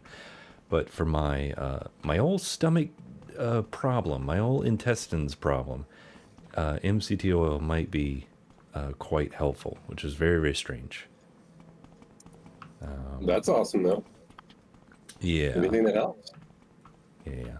So I'm at the doctor every month for the rest of my life, and I'm like, Doc, the only thing that's working is all these pills. I gotta take these. Oh, geez, do it. I gotta take these pills. You've been taking your pills, son. Take your pills, and then Just go and take your pills. no, just a lot of MCT oil. So What is that?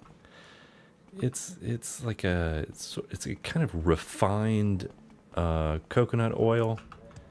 So it's a part of coconut oil, but only MCT means medium chain triglycerides, and most oil is short chain is one of those, and Janie? and about Chain. 5% of coconut oil is MCT oil, and it's oil that doesn't need to be broken down. It's immediately used and taken advantage of, and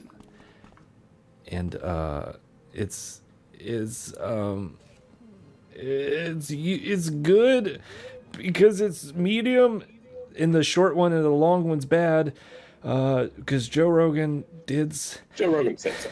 he does a cold plunge. I saw him pour an ice bucket over his head one time. And I remember. Do you remember?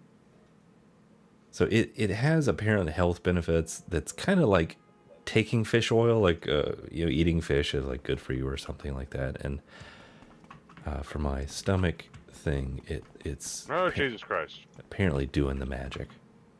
We're good. That's good to hear. All right. That's fantastic. Well, bingo.